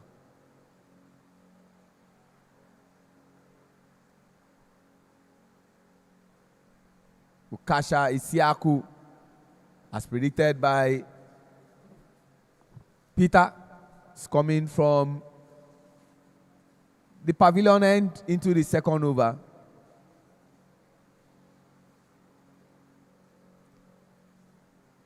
Northern Lions became the first team at this tournament to play out the power play without losing a wicket. Let's see whether they also can achieve same. Run out chance, but run out opportunity means the player of Northern Lions is struggling. Isaac Oyengba and Becky Mubarak goes to meet him like a good teammate would do to ask, are you in discomfort? Can you continue? If not, let's bring on someone. And you can see the hand gesture of Becky. Looks like they will bring on their 12th man. And the 12th man I have here is Sezim Mogaji.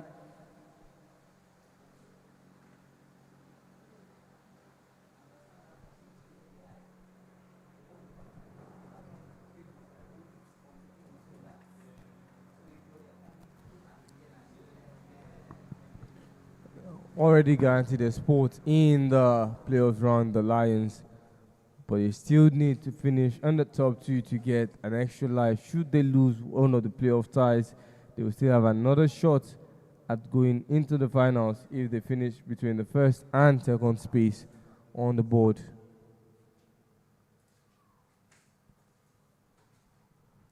A good start, but the ball run advantage is extremely high for the Elephant side, looking for 2 wins, 3 wins from 3 to secure one of the available 2 spots for the knockout phase. The runs are already there, and what just remains is to keep it ticking. They have the ball to run advantage. 111 balls is what they have against 98 runs that is needed. So that is more than enough. If you look at it, they have about 13 balls advantage. Just keep the runs ticking. Don't take too many risks. And when the bad balls come, punish it. And that he has done, Ali Ramon. That ball outside the wicket, catching it beyond the wicket keeper. And one bounce, it will take 4 runs. Big attempt for a catch, but didn't materialize.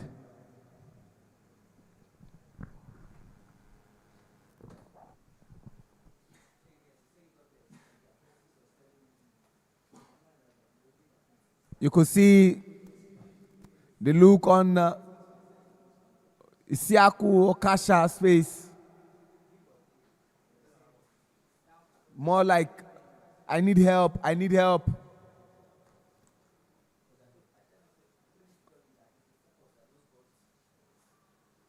Sensible batting.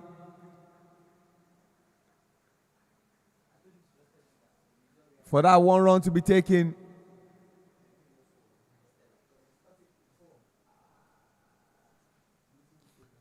And Captain Taiwo Mohammed, as well as Coach Tamuno John and Coach Efosa Ahawa, who hope that they get their first win after 2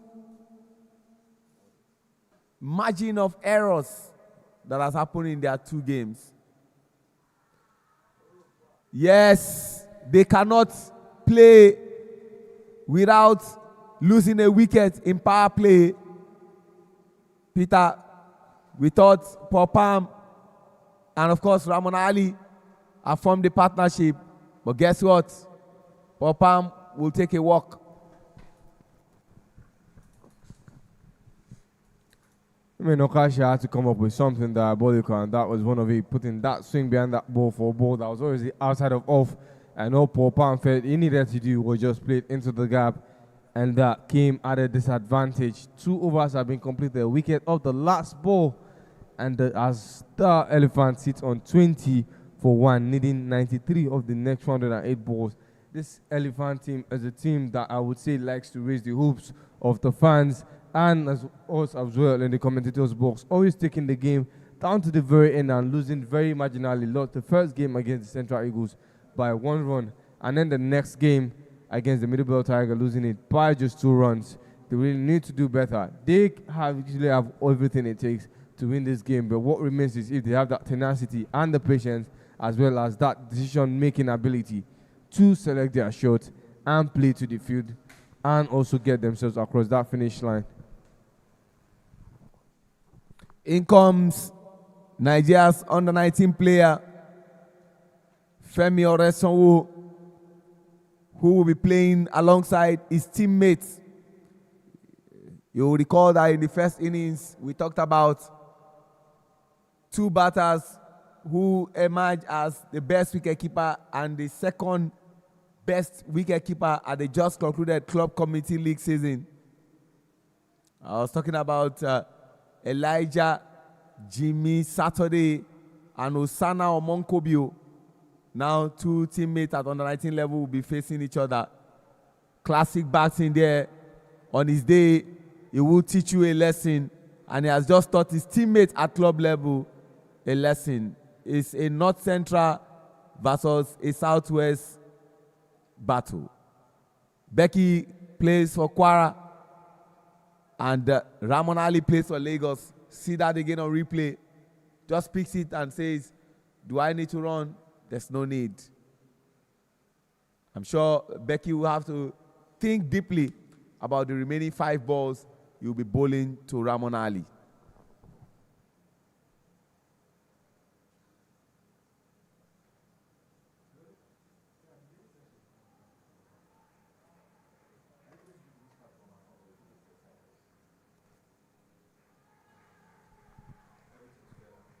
I think this is the first time that at this stage of the game we are seeing so much tension on the bowlers of the Lion side.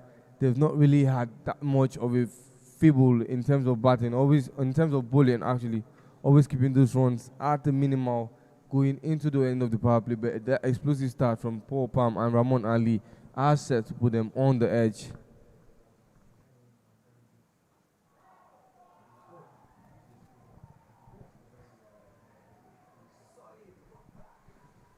Ladies and gentlemen, that was a maximum, and the second maximum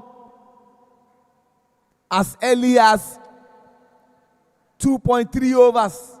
One was from Paul Palm off the bowling of Rene Tosage, the captain of Government College Ugeli Cricket Club, and this one from Becky to Ramon pull shot to sending him to the arcade and saying, you do that again, I will continue to teach you a cricket lesson. The intent is clear from the elephant. They want to trample on the lion and say, lion, you have roared enough. For 3 consecutive matches, we want to keep you silent and probably inflict the first loss.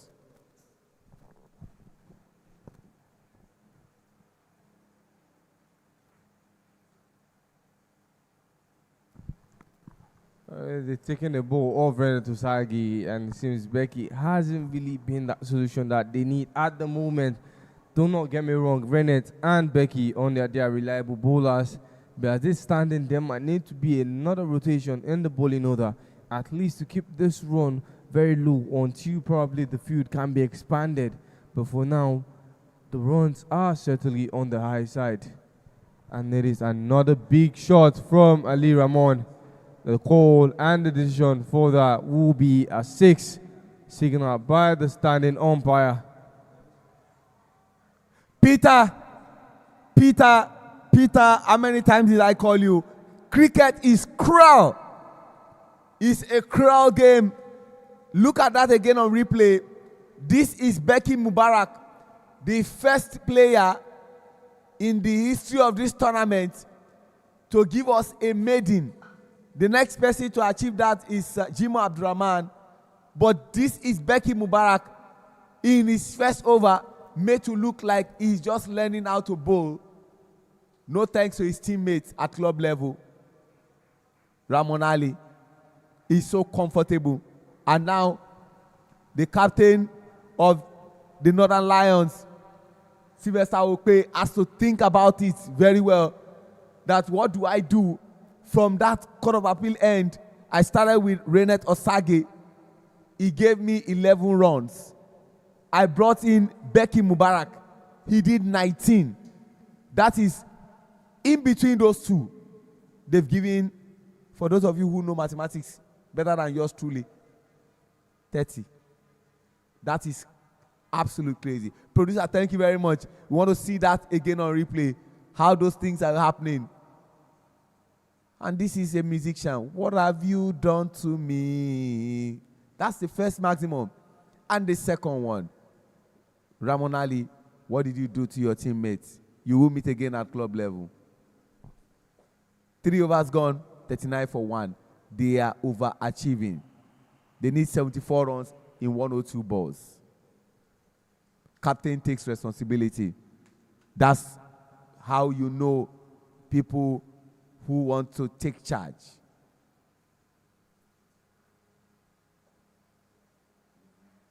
Bowling to his teammates at club level. Just some weeks ago, they were together celebrating winning their first league title in so many years. Now, they are playing at opposite position.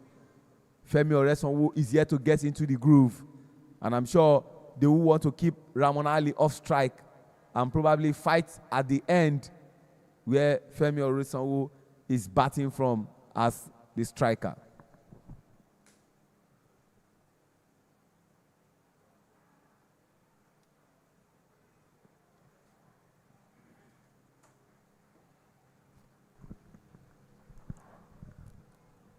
If the Elephants can go on to secure a victory, it will be very much deserved.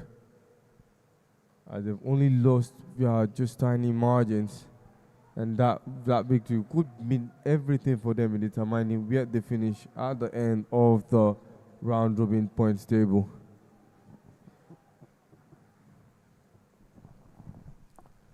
There's so much tension now in the field inside. The Lions understand very much what losing today would mean.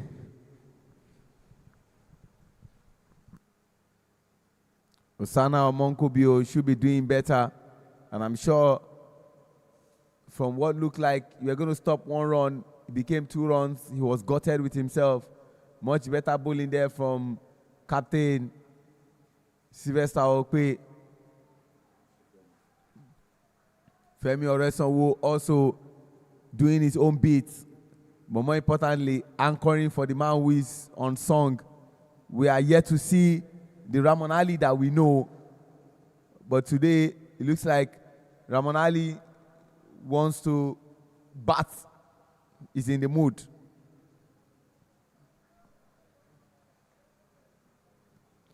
Four overs gone, 43 for 1. They are really taking advantage of the power play and making good use of what International Cricket Council talks about, that the first 6 overs, which we know as power play, you launch. Though it's not time for launch. It's still to 12 here by my time, but I'm not talking about the LUNCH. I'm talking about the LAUNCH. And then they'll tell you from 7th over to 14th over. It's more like the song of one of the popular musicians in Nigeria, King Ayinde Wasiu Marshall, will say consolidation, but this one is consolidate. And of course, from the 15th over to the 17th over, they will tell you, for those of you who drive, especially the manual car and the automatic car, you accelerate. But then, the 18th over to the 20th over, those of you who play Mortal Kombat back in the days, they say finish him. Akere has taken over from Becky. Caught, but no run there because there's jersey number 88 standing and waiting for any movement that will lead to a dislodging of the wickets. Ridwan Abdul Karim.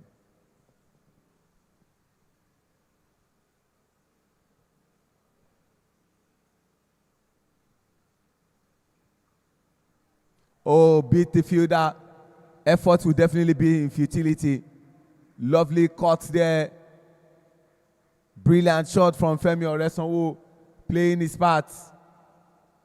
And there was nothing jersey number 43, Osana, could do. Same as the man who is fielding at backward point. I'm talking about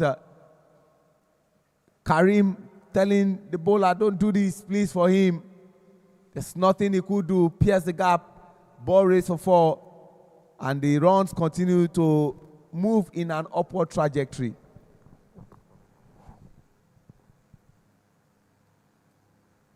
Three changes have been done to bowlers coming from that Court of Appeal end. The first one, Osagi started off there. Becky came in after an expensive first over, which ended up becoming even more expensive.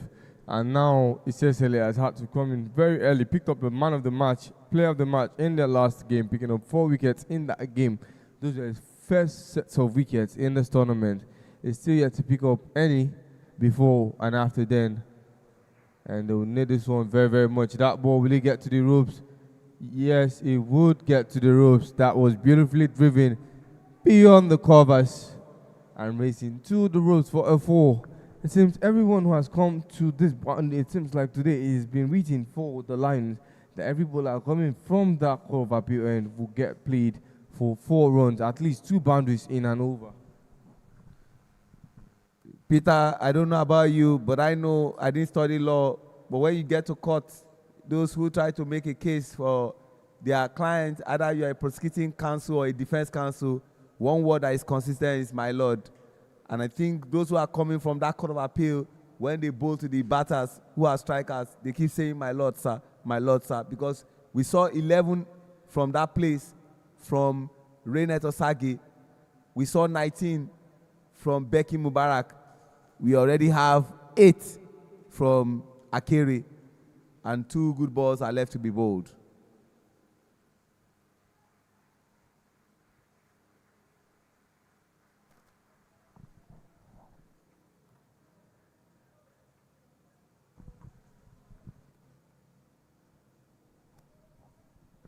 Peter, I believe in miracles, but except something miraculous happen, I should think that the elephant should get the better of the lions today.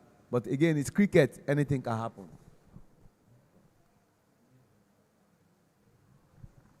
Comes very much slower, much fuller, and Ramon Ali couldn't combat that. And start will end the 5th over, already on 52, running at 10.4 runs per over. Looking at the required run rate sitting at 4.7, the Eastern Elephants sit very comfortably at the position that they are now, needing just 61 runs of the next 90 ball, having a 29 ball advantage, having seen a lot of expensive bowling spree coming from that Court of Appeal end. And the thing that they still have batters like Captain Taiwo Mohammed, they still have batters like Jima Abdurrahman, Victor Ipoli yet to bat, Gafar Karim yet to bat, Pius Favor yet to bat, Dadatolu Alashe yet to bat, Izu Okeke yet to bat.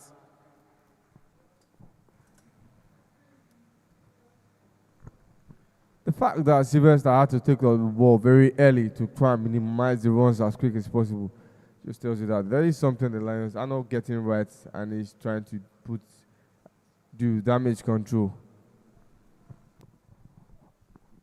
Peter, if you are in his shoes, you won't blame him. He's the captain, he's the leader, and he has to lead from the front. And when things are not going according to plans, he has no other obligation than to quickly arrest the situation. You saw what is happening from the Court of Appeal end. The first over from that end, 11 runs. The next one was 19. Even Akere, who came, yes, quite considerably, did 9. So he has to do what he had to do. Others need to complement his effort, and that's what he'll be hoping for.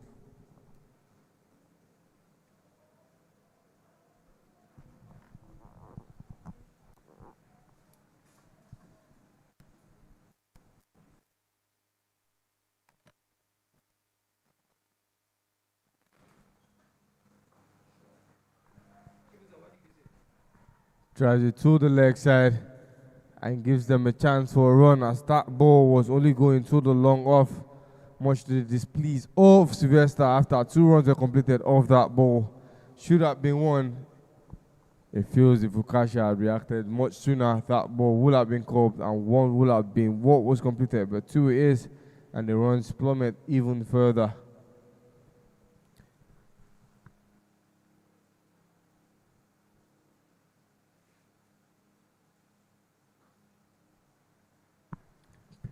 punches it off the back foot, and this time it will end with 1 run and end to the power play and the 6th over for the Eastern Elephants.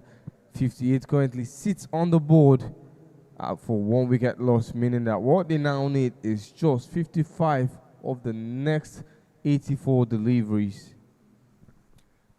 And of course, you see how things have panned out. Paul Palm scored 9 runs from 8 balls, including 1 maximum. Ramon Ali, 33 from 19, 2 fours and 2 sixes, an intimidating strike rate of 173.68.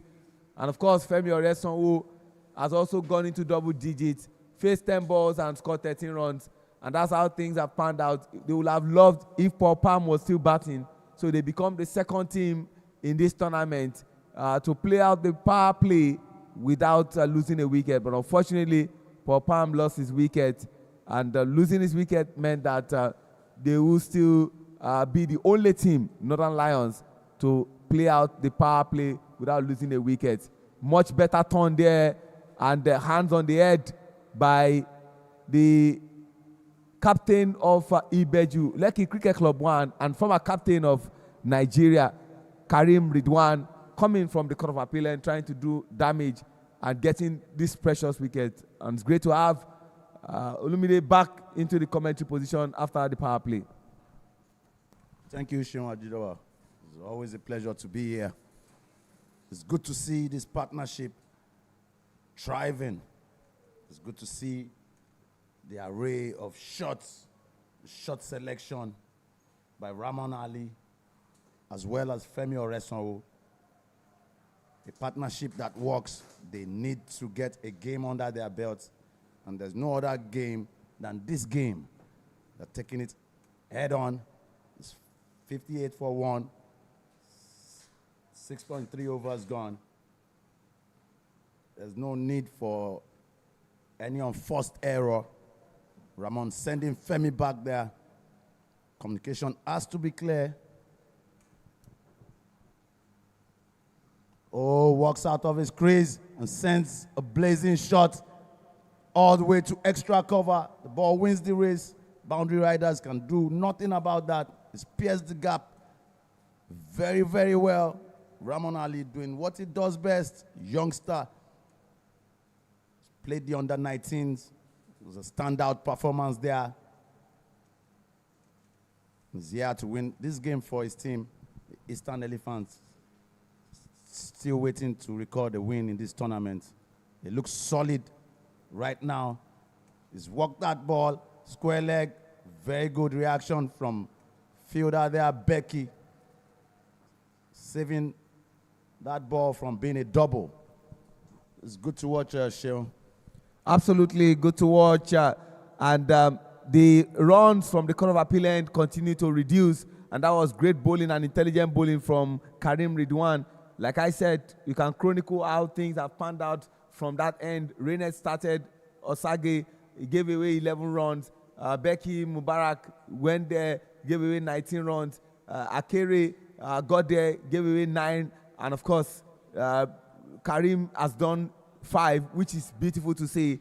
And after the end of the 7th over, it's 63 for 1. And they need 50 runs in 78 balls. These two can play out this over. And they don't need any rush of blood to the head as long as they continue to do the necessary. They are overachieving. What they require, they are getting more than that.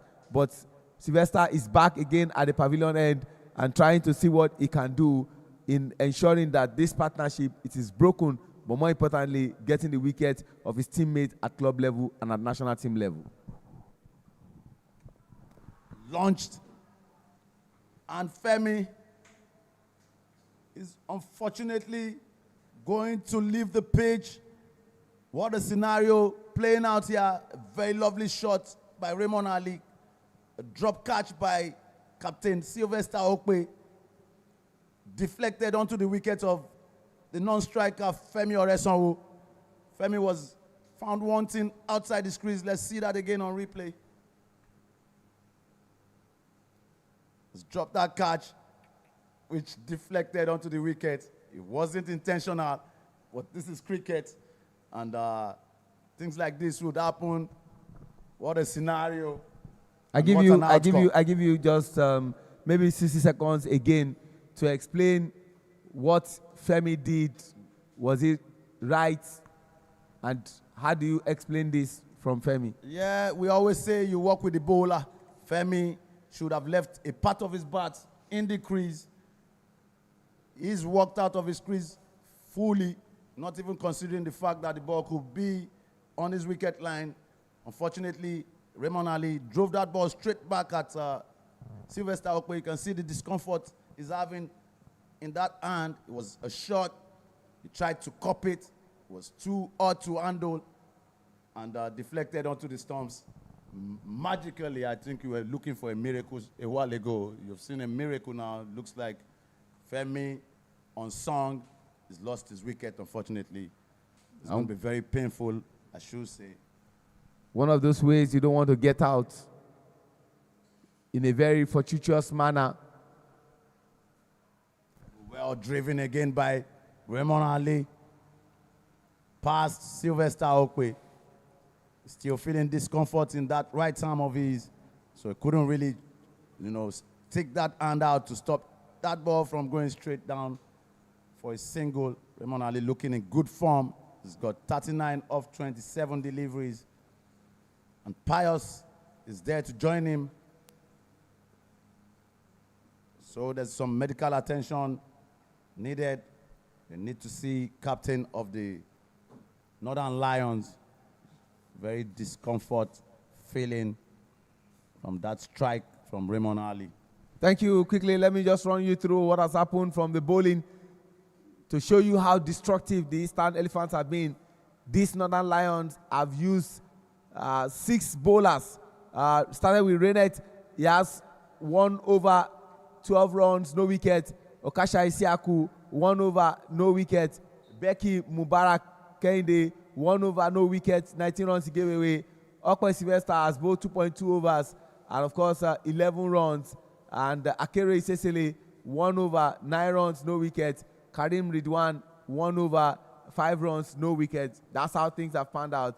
And of course, the first wicket was lost when they were on 20 runs, and the second one when they were on 63 runs. Receiving medical attention is the captain of the Northern Lions. And big shout out to the man who is in charge of strength and conditioning as far as the national team of Nigeria is concerned. Former Nigerian international who currently plies his trade with the club. He started out with Ibeju Lekki Cricket Club.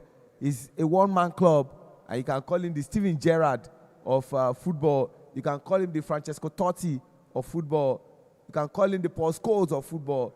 What do these people have in common? Where they started out from, they ended with them. I don't know whether Sheye has plans to leave for another club. Back to the game, the Nigeria Super League.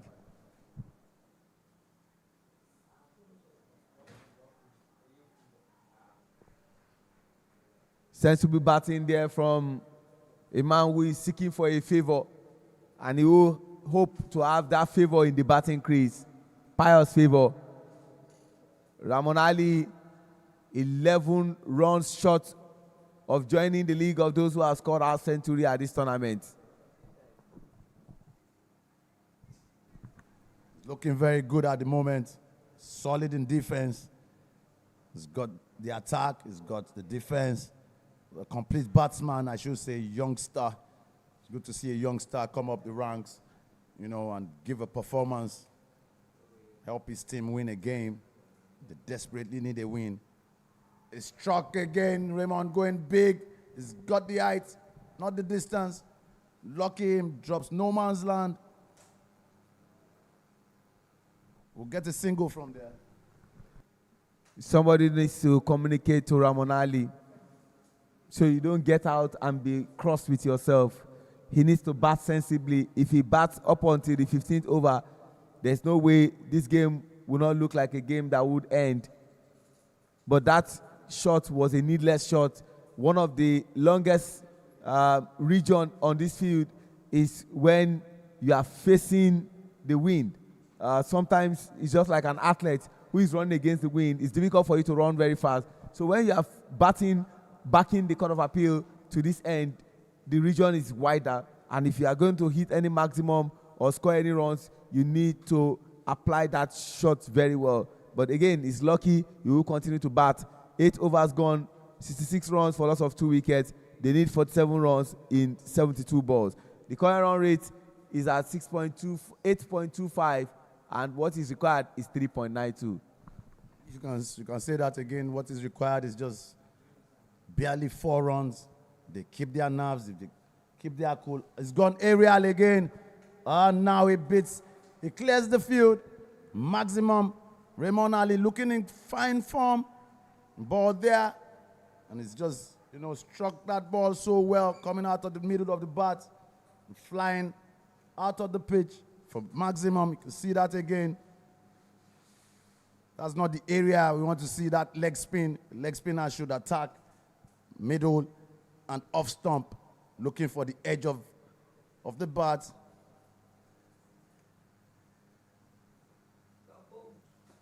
And Raymond has been bold. This is unbelievable.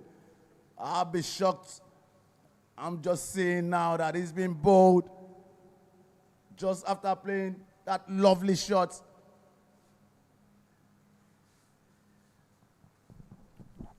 I'm shocked. Sheon, I'm shocked. You can't throw your wicket away like this. You cannot. You cannot. After playing 6 runs, in our days, you go on a defensive because you know the bowler is coming with some thinking. You strike a ball for 6. You want to give some bowler some respect, Sheon. I honestly, if he were to be my teammate and I was the captain of the side, nobody would clap for him because, permit me to say, I apologize. That was a brainless kind of batting, if I can use that word. Brainless in the sense that I kept talking about a man who can rescue his team. One of the reasons Nigeria did not do well at the ICC Under-19 Africa qualifiers was because of Ramon Ali. He took the Namibians, hit them all around the field, and Nigeria eventually lost that game with about 8 runs or 9 runs. So just imagine that he was there. It could have been a different story entirely. So there was no need for him to play that kind of shot that he played, because easily Ramon Ali could have taken his team to victory. 4 shots of half century and you lose your wickets. I'm going to be giving some respect to this bowler, this young bowler. He gave Raymond, he was teasing him. You can see the ball Raymond played for a 6 over extra cover was a witty one. So he gave him that wit, allow him express himself, open up your arms and do what you like. The next ball was on the money. Raymond didn't pick that quite well and got bold.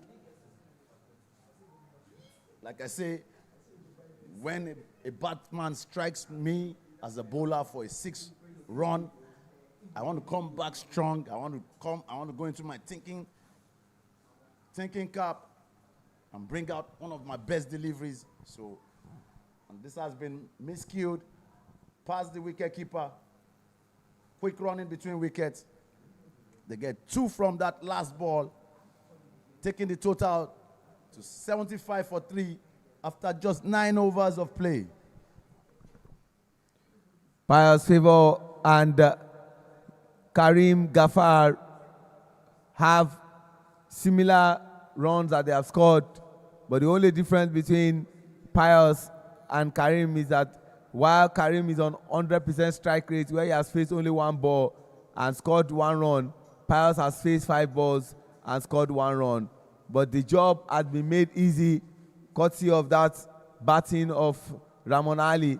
They need 38 runs in 66 balls, and 1 more over, we will get into the drinks break.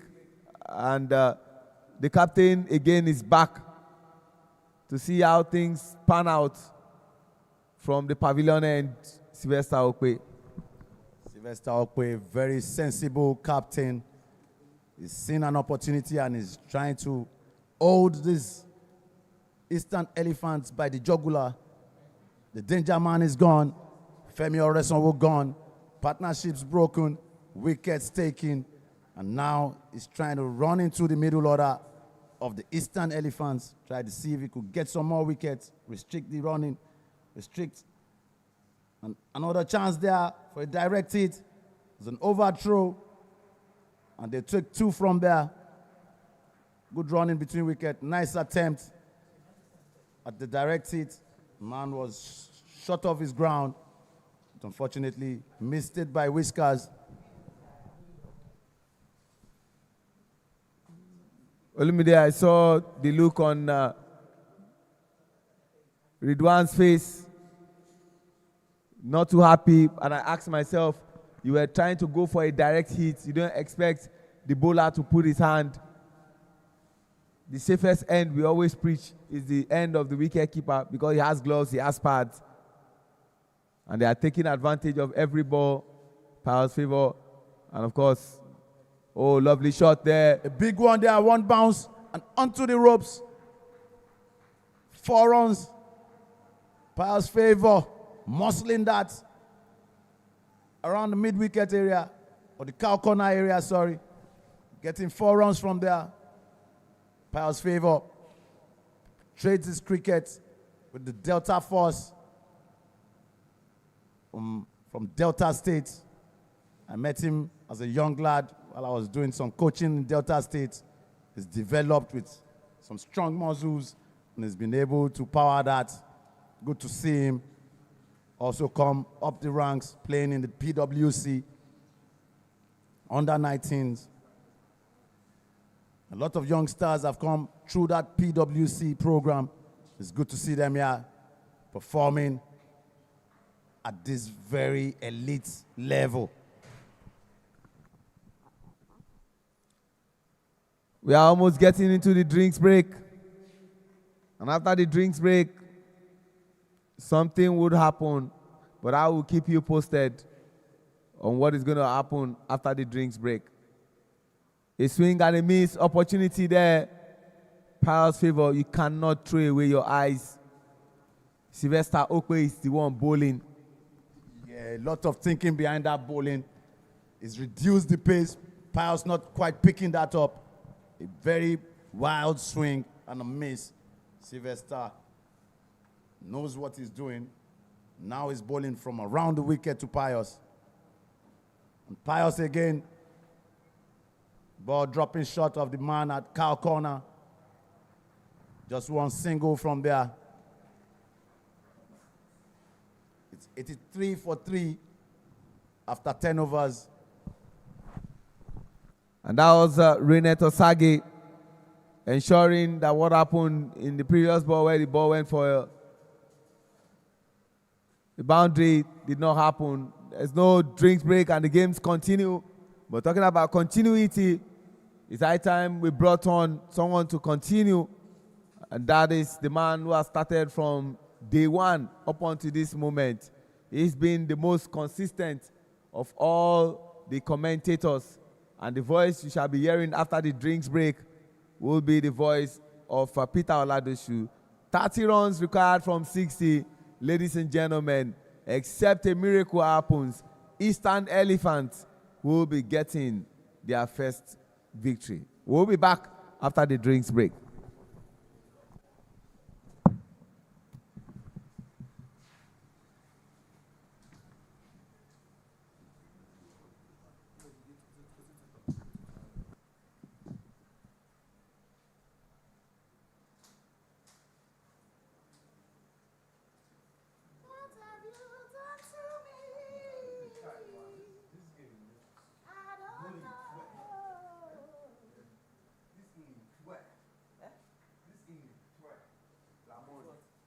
Ramon is the most useless batter. He doesn't have one simple sense. I'm sorry to say that, but it's the most useless. Can you imagine? I'm sorry to say, I'll stop hyping him. Stop hyping him. Who be that? Yeah, that time he used brainless. Yeah, that time he used brainless. Did he apply his brain? He did not. Yeah. Now you can open. No, it's better English.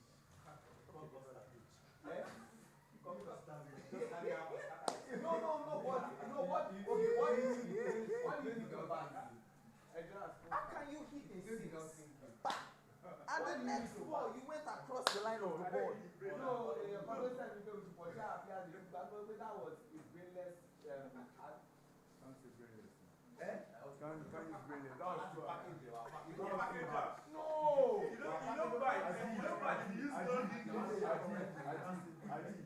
That was too hard. Okay, so what is the You can use another word. Like- Not acceptable, then you kill it, and you don't overflow what is wrong.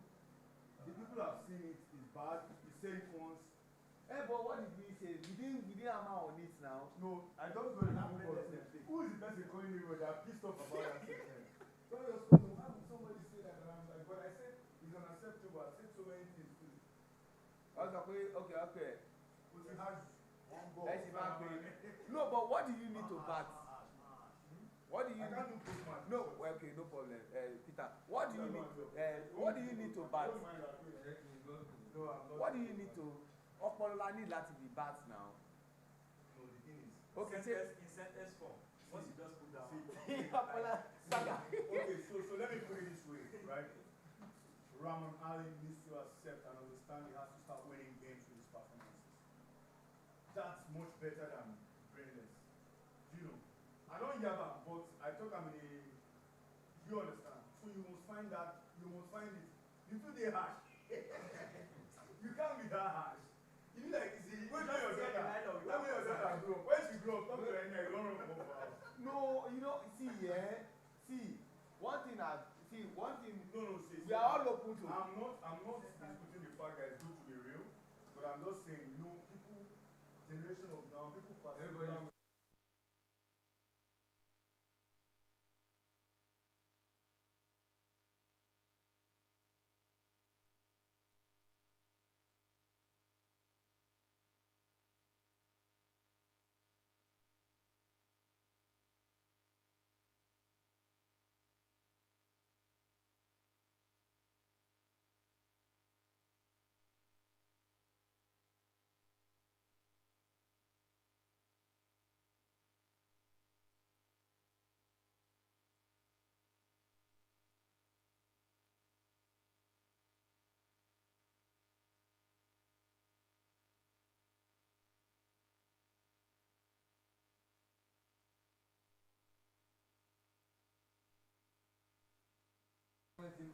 faster with 5 runs of the last 3 deliveries. Stop the boundary and just got the run shot there in the deep.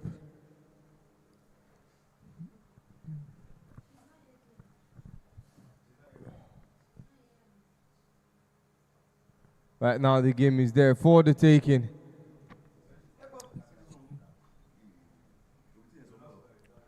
What is happening to the Northern Lions?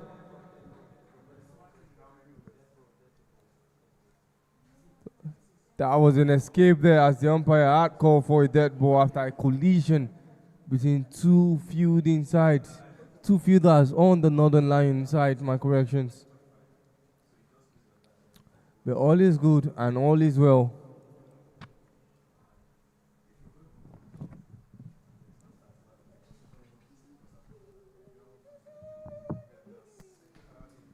And looking at the batting scorecard, Paul Palm and Ramon Ali building the first double-digit partnership with 20 off 30 before he was taken out and Ramon Ali had to build up another partnership, posting 43 runs partnership with Femi Oresonwo. And now currently 16-run partnership. Currently 16 runs partnership is what is going on between Karim Abdul-Ghaffar and Pius, with extras and by runs being awarded 1 time too many for this batting side.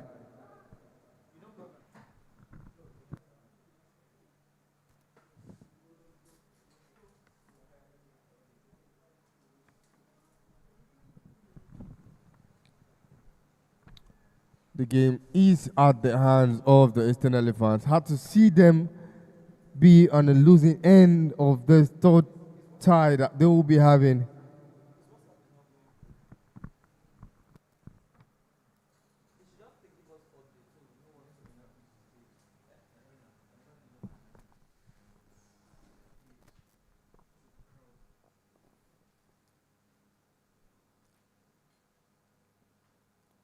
Play resumes. 3 more deliveries in this over. Oh, miscued that. Pious.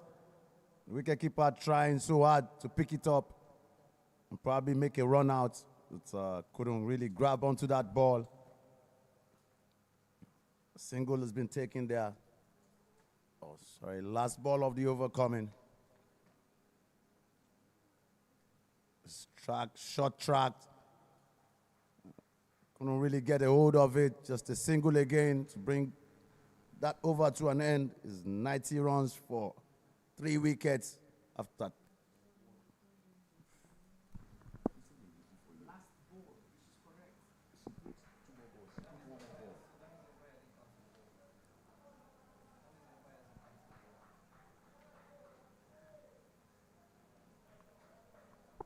Good stop, good hold and approach.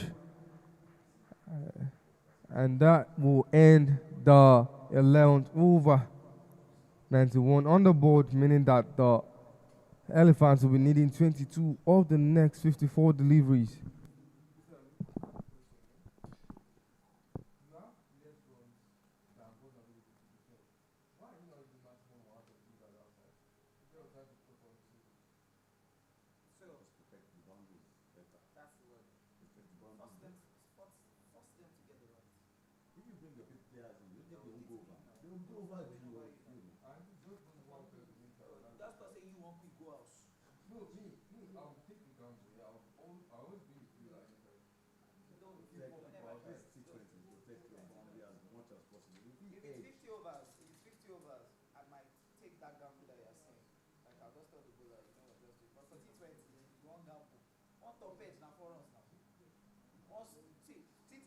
The swing of the bat. It connects, it go. You no connect. If you no take me, your own don't finish. That's how it is.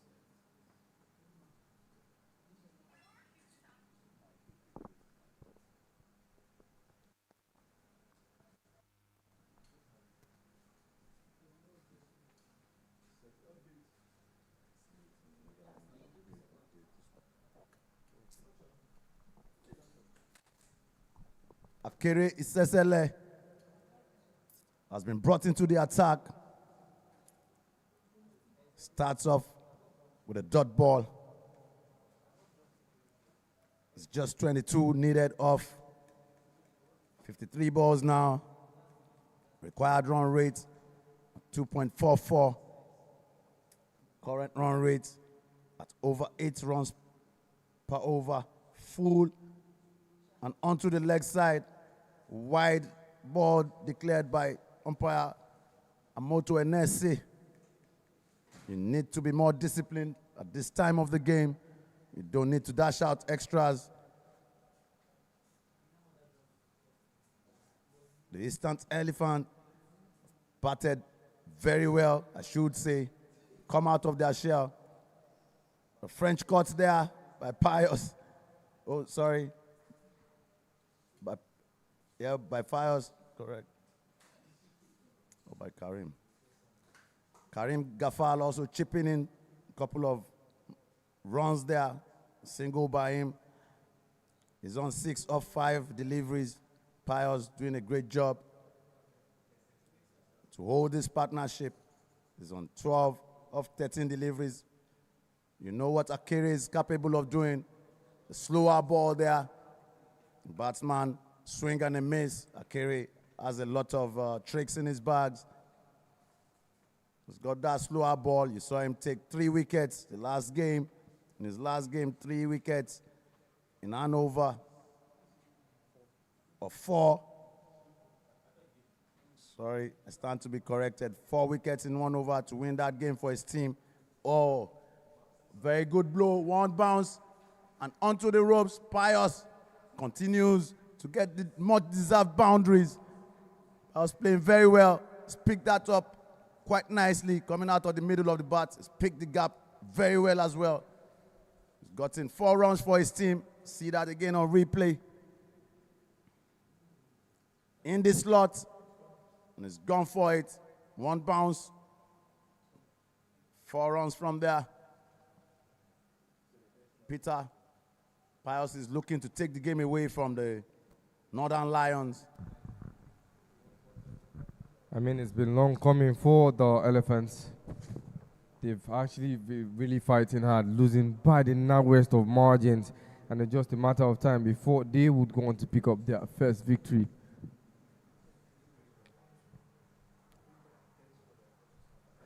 Big dive attempt from Akere Cecily. You can understand looking at where he had to run from to meet with that ball. Didn't make contact, but it was a big dive attempt. And there is no wicket in that stead, but I do not think at this point of the game, if any other further wicket should be detrimental to the Elephants. They need 14 of the next 49.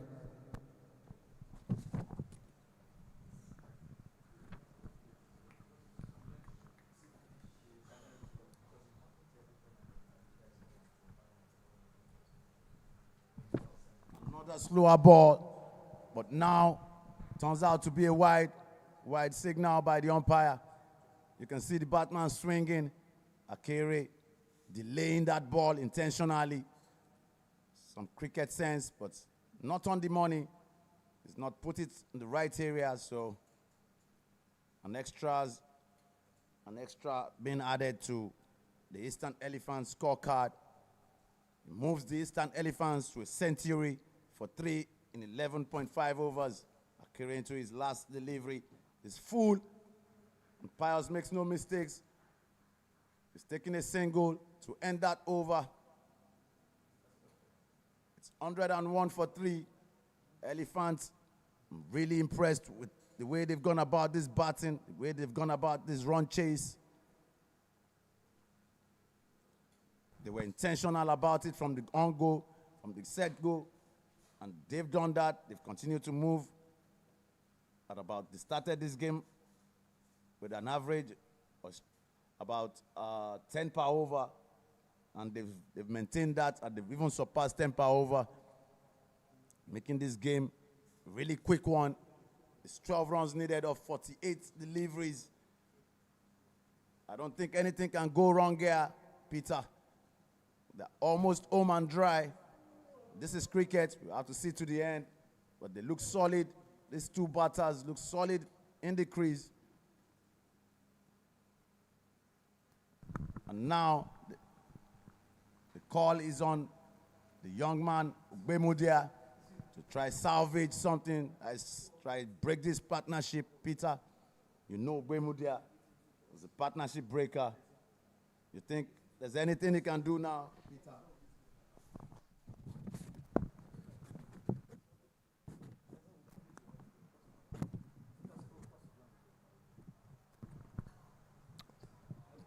The runs will just keep going down easily for the Eastern Elephants. Very little stress that they will have to do. 12 of the next 47 deliveries. You've got more than 7 overs of play left, and just 2 overs worth of runs was what is needed.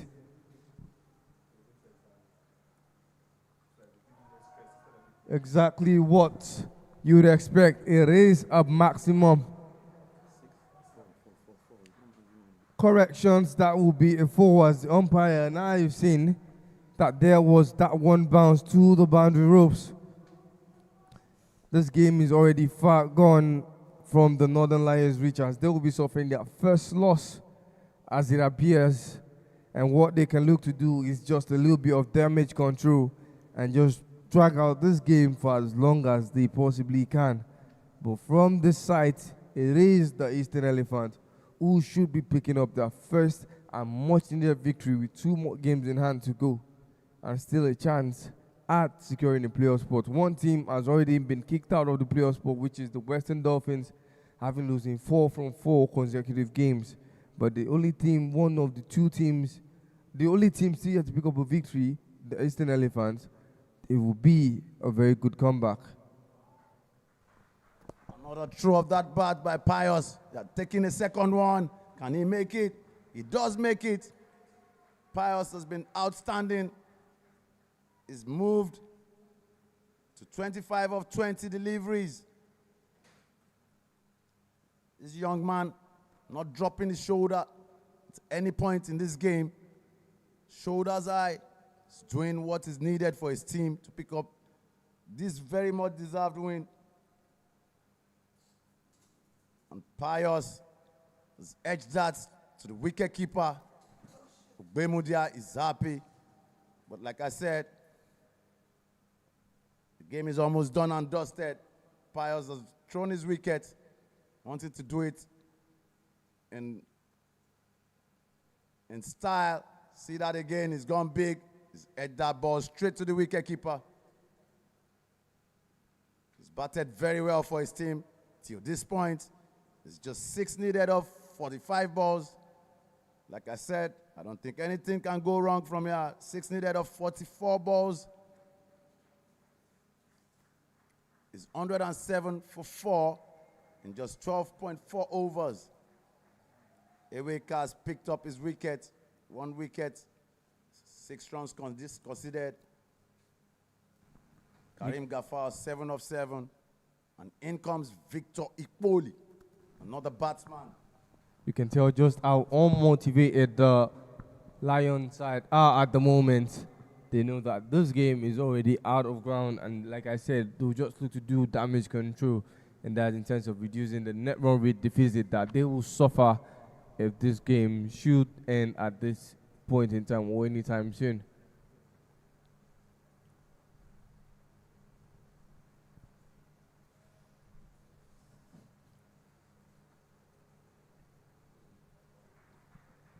Could have done better with that ball, Elijah Jimmy. Extension is clouding everybody's face right now. A bite run that is 5 runs. 4. The Eastern Elephants. 5 runs is all they need now for that much needed victory.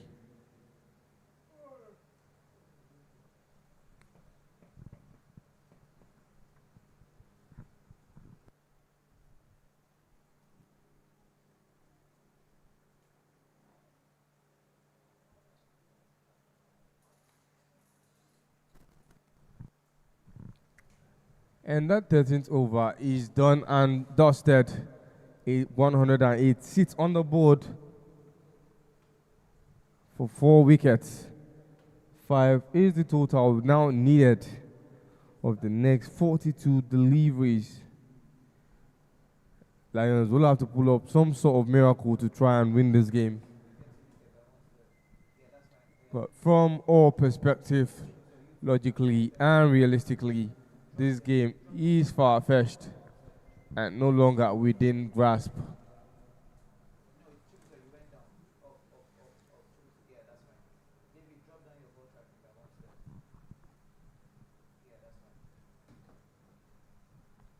Not too many extras have been bowled, which means that the Elephants have scored the 100 runs off the bat, with only 8 extras being 3 byes, 4 wides, and the opening no ball that Osagi Rennet bowled in the opening over.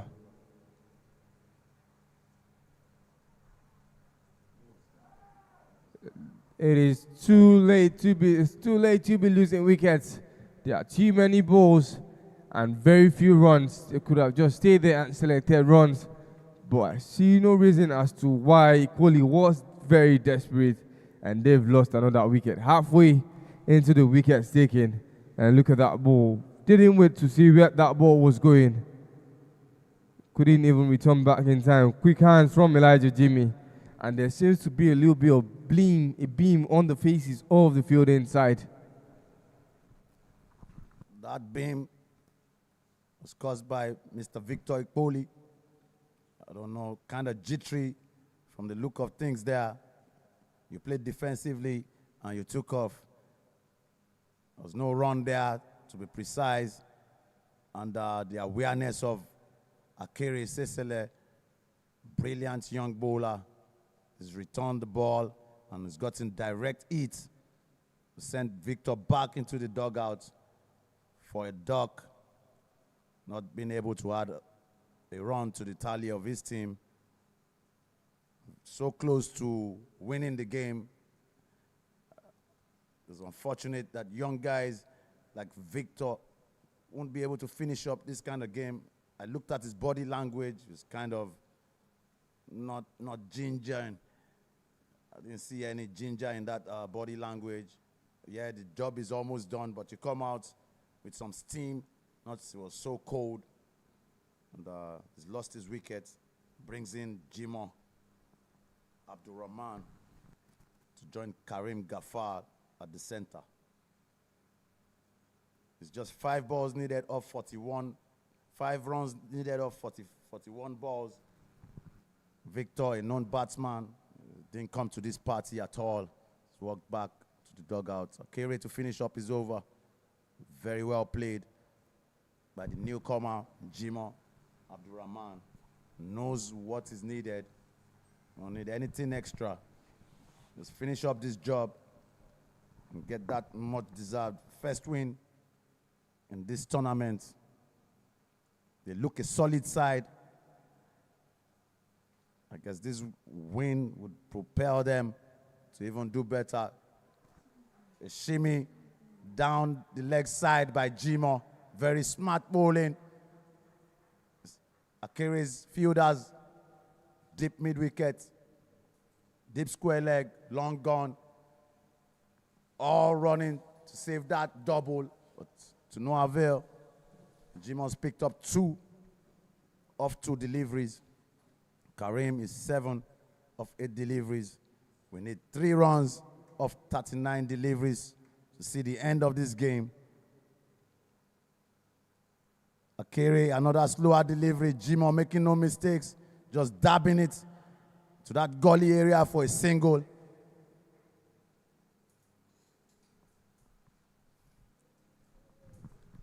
Yeah, it comes at no surprise if you look at it.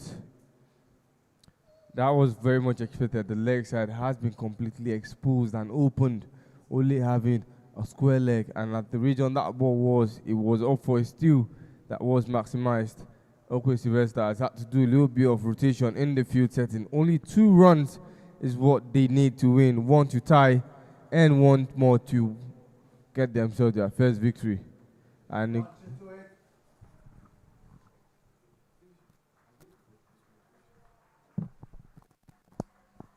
Two runs have been gotten. Jimo Ibrahim and Karim Ghaffar. Karim Ghaffar ending 9 runs of 9 deliveries. Jimo 3 runs of 3 deliveries. What a game. What a spectacle to behold. And the Eastern Elephants finally get the much awaited victory in this tournament. They're so happy with themselves. Finally gotten that victory. And I'm sure will propel them to playing better in games to come. They have 2 more games to play. They've showed us character today. They showed us discipline. Showed us the tenacity of purpose. The coach is so happy. This brings us to the end of this game. Please stay tuned for the presentation of the Man of Match Award. Thank you very much. God bless.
Okiyomi.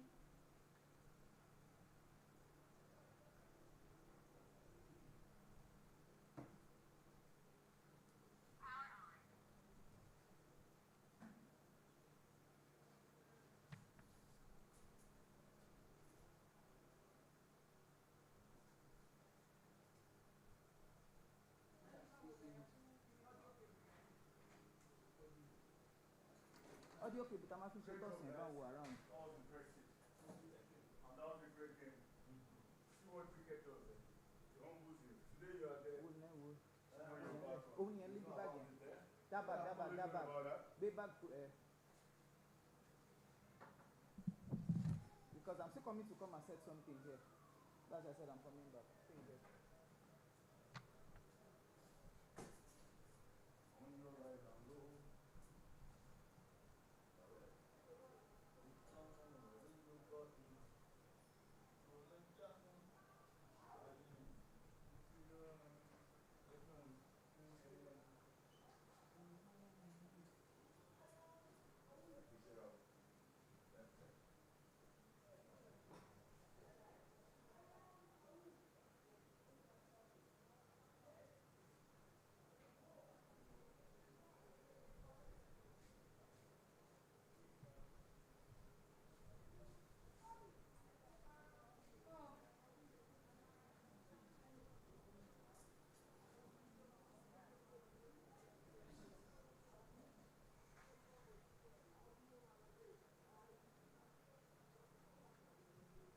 Okiyomi.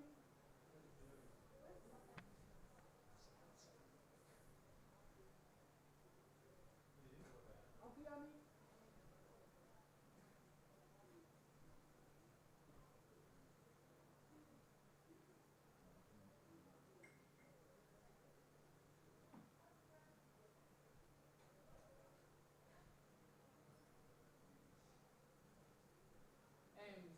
Sorry, let me.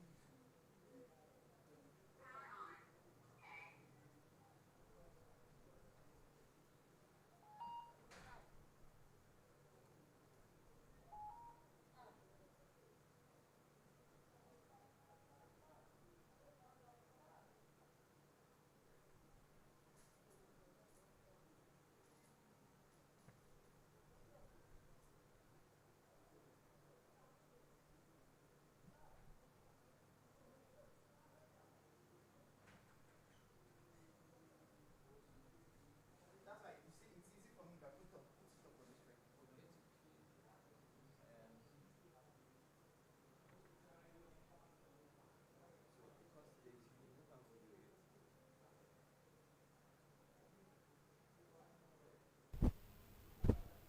Pizza!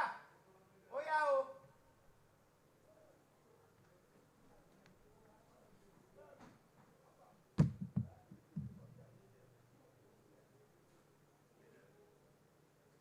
In 3, 2, 1. Exciting game of cricket in the Nigerian Super League, an encounter between the Northern Lions as well as the Eastern Elephants. The Eastern Elephants winning the toss, electing two field first, a decision that they were able to back going into the second innings, that they had to chase 113, which they successfully chased, and giving the Northern Lions their very first defeat of the tournament. We're going to be calling the captain for the first time. We're going to be calling the captain of the Northern Lions first to come in. Captain Sylvester Okwe, your team have taken 3 consecutive victories in a row and you're losing for the first time. Was there, at any point, did you feel like this game was out of your reach and out of your hands as a team? I feel we didn't score enough runs on the wicket. That already has taken us on the back foot. And then while bowling, I felt some of the bowlers didn't just bowl as planned. But it's something we're speaking about, and then see how we make it better. And it's good that it's happening now, not in the semis. You're all but guaranteed a top 2 positions as it stands now. You still have a game in hand. Are there any positive that you want to pick from today's game and performance? Yeah, in every game there's always positives. Seeing how the guys really want to fight back to win the game was good. I just feel, in general, it's just a bad day, and we know hopefully we get it better subsequent games. Thank you very much, Sylvester. And almost very quickly, we are going to call in the captain of the Eastern Elephants for the first time as the winning side. Congratulations, Taiwo Mohammed, on your very first victory. You know, one team has already been eliminated from this competition, that from the playoff round, that is the Western Dolphins. And you here on this side, coming in with your first victory, you've been very well deserved, losing the first game by 1 run margin, the second by 2 runs, and it was only a matter of time before we see you pick up your very first victory. How does it speak about your team's momentum and build up to this very, very special moment of yours? We've been looking forward to this moment. We've always known that our strength is bowling, and so we also have the batting firepower. So we just knew that we needed to take care of the bowling unit. And once we got there, then we were able to chase the runs, and that was what happened today. I guess the side that has not lost any single game in this competition, did you feel on the edge or a little bit uneasy coming into this fixture? To be honest, we just believed in our ability, right? We didn't think that, they're a big side, they've not lost any game. We just needed to do the basic things, and that also happened, and the match took care of itself. It's very nice to see you guys pick up a very, very victory, and congratulations to the Eastern Elephants. I'm wishing you the best of luck in your remaining 2 fixtures. Thank you very much. And we are going to be calling the player of the match. That will be Victor Ekpoli, picking up 3 wickets and only giving out 25 runs in 4 overs bowled. And who will be presenting the award, if not none other than Sukomi, the 3rd umpire for today.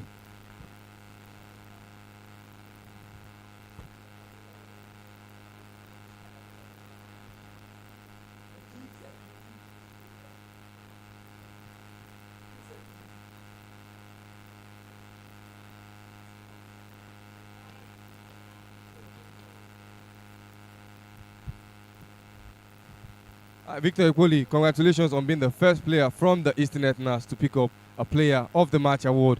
How proud of you for yourself and the team's performance today? I'm very proud of myself, and first of all, I want to give thanks to God Almighty. It wasn't easy coming into the game knowing you have lost the game, and then from the word from the coach told us that we just have to put in our best, bowling ability, batting ability, to give our 100%.